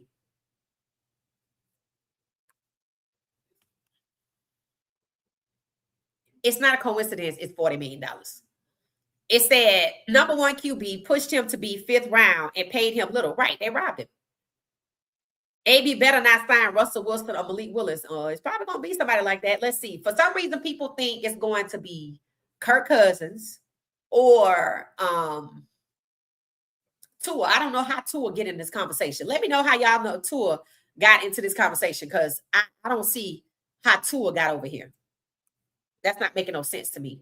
Unless they think that they're going to trade Tua this way and Dylan that way, or Shedeur that way. I don't know. I don't even hear anything about Dylan other than people suspected that he was going to Atlanta. But I knew that was speculation. But it could happen, I guess. But here's what you need to look at. They're stacking black quarterbacks together. They had already succeeded in one entire division. Whatever the division is, that the Giants and the Eagles and the Commanders are in that division. They already succeeded with twins. I even pointed out how down here at the bottom, they had triplets already. In this same division, they had triplets. Now that's what they're trying to move over to where Shedeur is. Triplets. And to be honest with you, they already had triplets. When they had Deshaun, PJ Walker, and Dorian Thompson-Robinson, they already had triplets. Then they sent PJ Walker out, and it was Jameis Winston, Deshaun, and Dorian Thompson-Robinson. Then they sent out Deshaun, Winston, Jameis Winston, and PJ Walker. They sent PJ Walker to Philly for Kenny Pickett, who was injury prone.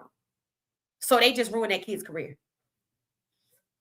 And what they did to him is what they want to do, use the 5th round pick for all these black quarterbacks, like they did Spencer Rattler, and their career never materializes, which is why It's on the NFL website that Shedeur should be happy with a backup because they telling him, we're not going to let you be nothing else. And you could stay ready. You could be ready. But and they showed you what they're going to do even when he get the starting job. They showed you.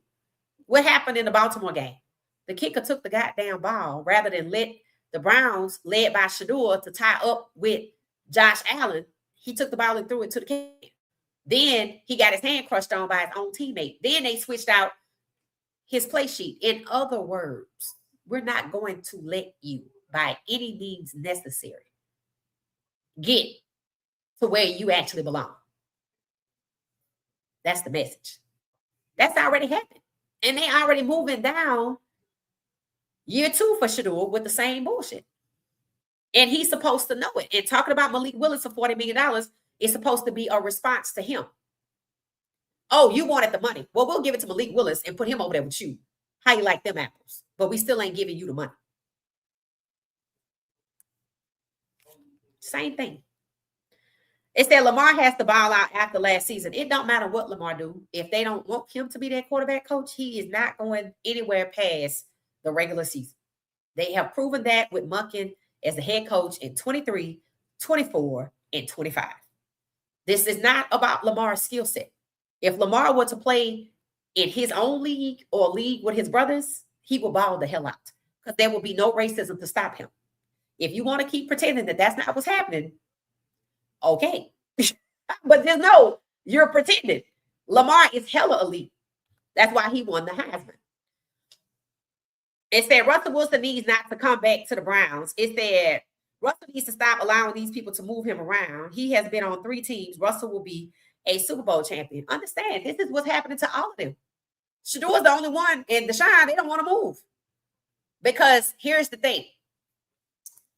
They want, when Deshaun is finished, nobody's going to want him. Just like when Lamar was up for free agency, 32 teams passed on him. So understand this. 32 teams passed on Lamar. 32 teams passed on Shedeur. The same thing that's going on with Lamar is the same thing that's going on with Shedeur. And now Shedeur has Lamar's previous coach, who just moved out the second best tight end. Failed Lamar with the tight end, who just got handsomely rewarded after being 14 years in the league and suddenly disappearing in big games when Lamar was quarterback. This is a script, and it will be used where every black quarterback is. And the most obvious script will be used like it was last year against Shedeur, Michael Penix Jr. now, and Lamar. You're going to see it somewhere else. It's a script. That's why it's called the off-script play. They said Jacksonville, Detroit, Tampa Bay, New England, Indianapolis, both LA teams, Seattle, Pittsburgh, Denver, New Orleans, Minnesota. Yeah, all of the teams that he could go through. It said Russell should have just retired once the Giants let him go. He definitely not a QB1. I think he was about to take the Steelers to the playoffs, right? Until Pickens, who got rewarded by going to the Dallas Cowboys, who ain't trying to win that. They say Dak not a QB1. Why they don't say that about JJ McCarthy? You see how they got you saying only the black quarterbacks on a QB1? You really just bought into it. Russell Wilson hired Mulligetta for free agency. Last year, when Russell Wilson was in Pittsburgh and was pushed out, he had to interview with the teams they selected him to interview with. And that was the Browns, and he did, and they didn't need a quarterback. But then they went and got Dillon and Pickett and Flacco. You trying to tell me Russell Wilson not better than none of them? So they didn't want Russell Wilson then. All they want is somebody to put in front of Shedeur. Let's see who that is. They are making their intentions known. We not trading him so he can go somewhere else to be great. And nobody's going to force us to because we are working together. Because remember, the owners took him off the board. How many times did each team pass on him? Okay. They're letting you know the sabotage is still in effect. The collusion is still in effect. And it will be for the foreseeable future until something makes it change. And I don't know what that something is. Because if they ain't worried about the Epstein files and the people associated with the NFL that's in them, I don't know. We'll have to see what God come up with. Uh so I mean, honestly, if you think about Tamika, you talking about Russell moving around, I want you to think about something, right? Jameis Winston. How many teams he been to? Teddy Bridgewater. How many teams he been to? Russell Wilson got booted out of Denver. You saw what Sean Payton did to him. Justin Fields, how many teams he been to? When Shedeur came into the league, you know who they compared him to? Geno Smith. I'm still trying to figure out why. When Geno Smith first came into the league, for the first 3 years, first of all, he was supposed to be a first-round draft pick. They pushed him down to the second round. So, see, this is new behavior. Devaluing black quarterbacks is documented. It's not new. It starts in the draft. Actually, it starts in college, but you see it in the draft. When they said Shedeur's QB comp was Geno Smith, I was really trying to figure out why they would say something like that. And then when I read that Geno Smith was a first-round draft pick, but they didn't draft him to the second round, and he was upset. Then on year 1, he was at this one trash team. On year 2, he was at another trash team. On year 3, he was at a third trash team. And then he made it all the way to Seattle under Pete Carroll, and he did well.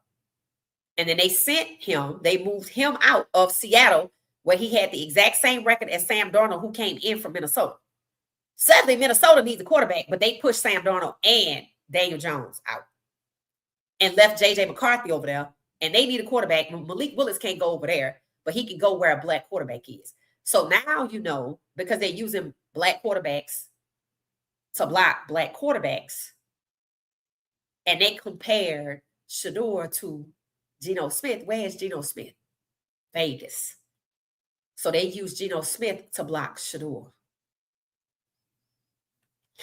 And I'm pretty sure they wanted to pass him around like they doing Malik Willis, who's been on 1, 2, this will be his third team. And they're still not calling him their starter. They're just suggesting that they get him for 2 years like Justin Fields. Don't know what the hell that means. And pay him the same amount of money that Shedeur mentioned he didn't get.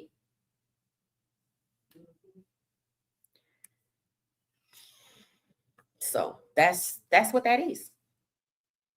And I said, when all of this happened in the draft, I said, this is how it's going to be for the foreseeable future. Because why?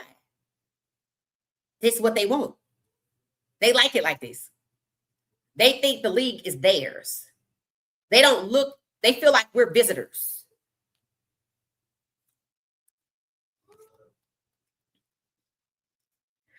The Browns are now being stabilized, but these will be the hit pieces written to attempt to destabilize the new Browns. The Browns are not stable. The Browns are not stable at all. Monkey came to do to Shedeur what he did to Lamar. And one of the ways, if you notice, and I know he had a conversation, I'm pretty sure it went something to the tune of, I don't mind working for you, but I'm not going to go on the record like Stefanski did. So, one, that's why you had Andrew Berry after the season coming out first and saying, with his melanin, that the quarterback position isn't solidified. So he put it out there so Monkey don't have to be the bad guy. Then the owner came out and said, we're going to make a lot of changes to the offense. They have a lot of free agents. The first one they started with was a tight end that was reliable for Shedeur Sanders. They didn't start with any of the O-linemen, which several of them are free agents, but why not? Why not start there? Why start with the people and identify the people that supported Shedeur? The Browns are not stable. They haven't changed anything they're doing. We just have a clearer shot with Stefanski gone as to who the real culprit is. That's what we have. The sports media have been quiet after awful performance by their poster boy Josh Allen and Drake May. They rigged the game. That's what they want. See, I love people to get what they want. You didn't want any black quarterbacks in the Super Bowl. You didn't want Caleb to make it because you paying his backup $10 million. You was hoping he failed. That's what. Think about it. They said when it came to Coach of the Year, Ben Johnson only got 1 vote. What? People said the Browns, The Bears made a miraculous turnaround. Why he only got one vote?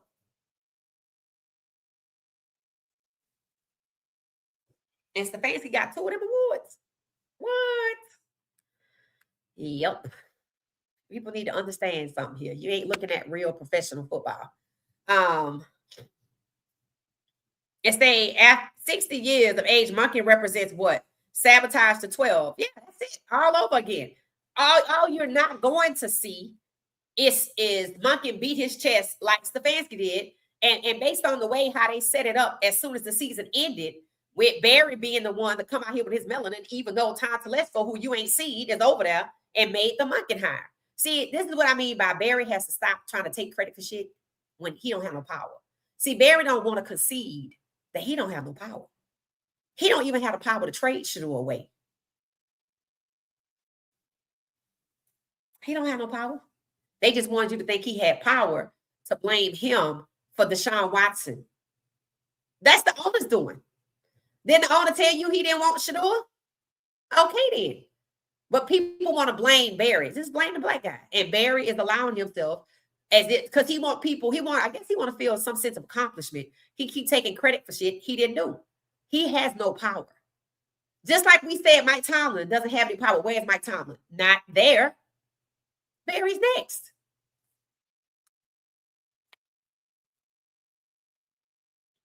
They just next. I said that's exactly what it is. That's exactly what it is. Pickett might be still young, but he injury proof, so it don't matter about his age. I signed it. It's that 904 signatures. Okay, if y'all didn't sign the petition yet, I put it out there. I put the link out there. It's in the chat. You can't say that you wanted something to change and you don't sign this thing. So yeah, you got to sign it. So yeah, the fact that it only got 2 media bitches tell you they don't want to talk about it.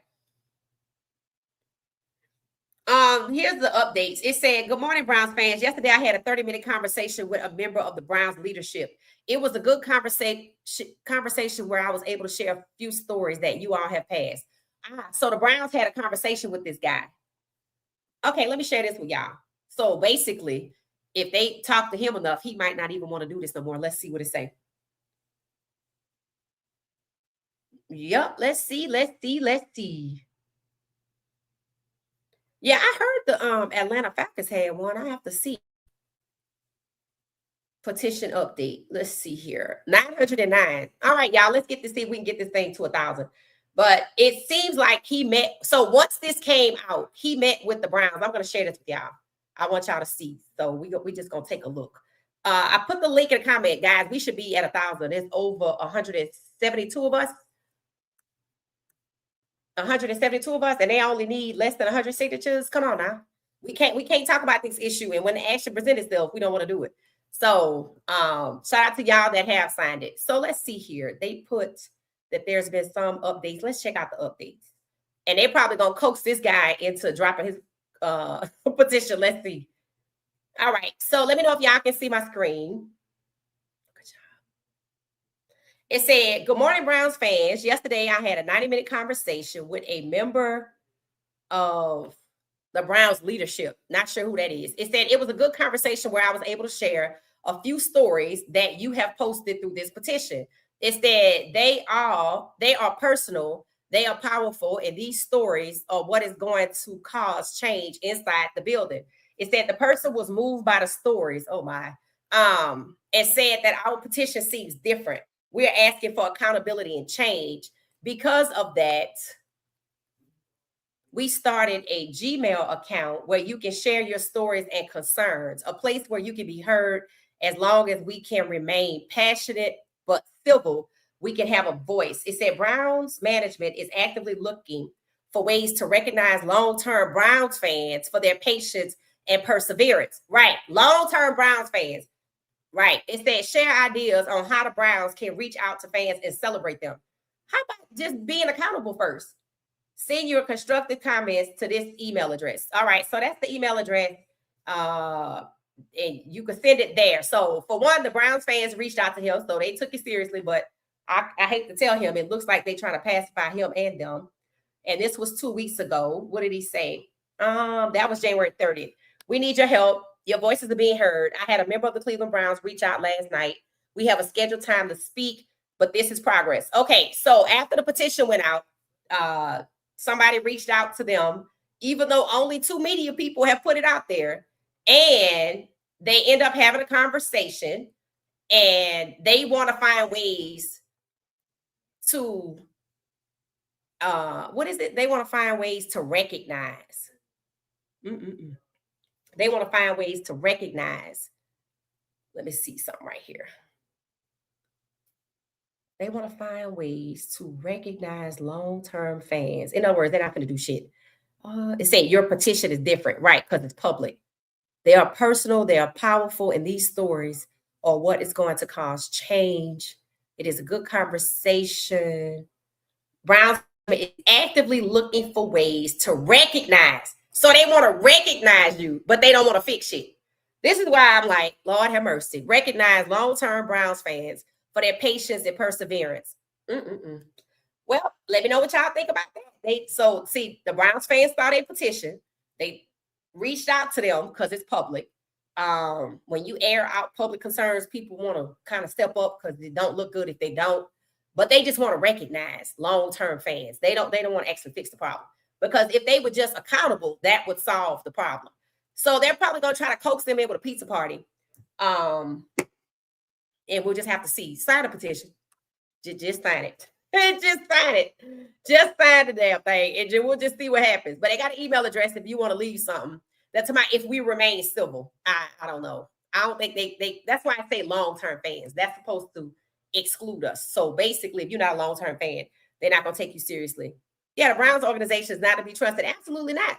I remember when actions speak louder than words. Facts. I signed a petition too. There you go. Just signed a petition. There you go. It said, I didn't realize that these 2 players been passed around. Like, this is something that they do, right? Anybody know Vince Young's story? Anybody know Vince Young's story? Same thing.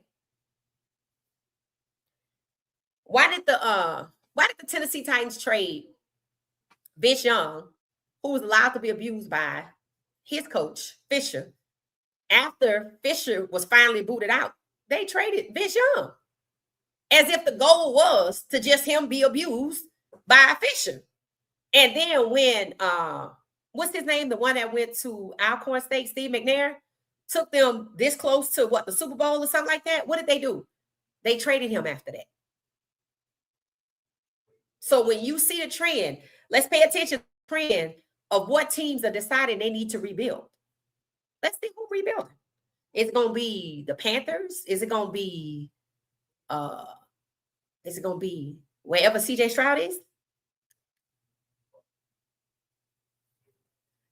So their way of being accountable isn't to be accountable. They just reached out to the fans. Notice they're saying long-term fans. They don't want to talk about actual issues. If you only care about long-term fans and not the fans that are new to you, what does that say? What does that say? And they only want to recognize. Recognize?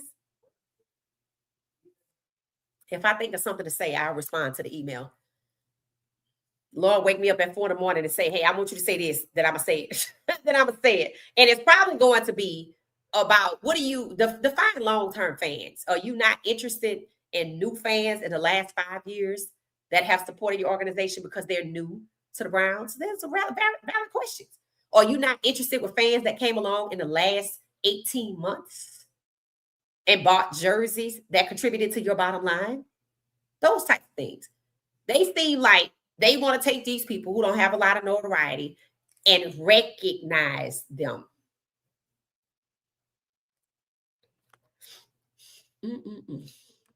Yeah. So thank y'all for signing it. Thank y'all for signing it. It said Vikings are looking at Cousins too. Now that will be the heist of all heists. For Kirk Cousins to go back to Minnesota. Why did he send a black quarterback to Minnesota? What is it about that? Help me understand that. It said, well, damn, I continue to boycott the NFL. I will follow Shedeur from the game highlights. There you go, Miss Pamela. There you go. It said they are mocking Shedeur, his entire family and fan base. They're mocking all black quarterbacks, boo. it ain't just about Shedeur, but you're right. It said, keep in mind, Nike gave 12 his own shoe for a reason. Right. Right. So Nike gave Shedeur his own shoe, but the NFL have it on their website that Shedeur should be comfortable with a backup role, something they've been trying to put him in since the draft. Why didn't the NFL have the courage to go to Shedeur and say, hey, we want you to join us, but not as a starter? Because he wasn't going to do it. The goal was to get him in, draft to destroy. He's not the only one. But they used his father to get everybody away from the realization of this was racial discrimination. So that's just what it is. All right, I guess we're going to get out of here.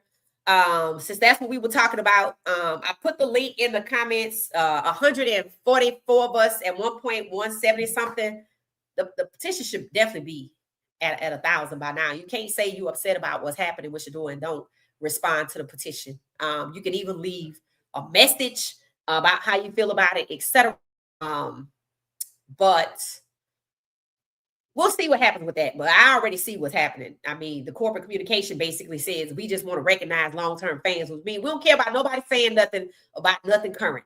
And we just want to recognize y'all. We don't want to fix nothing. We just want you to shut up. That's what it says. That's just what it says. And he sounded excited about it. So I don't know. I don't know, but I signed it.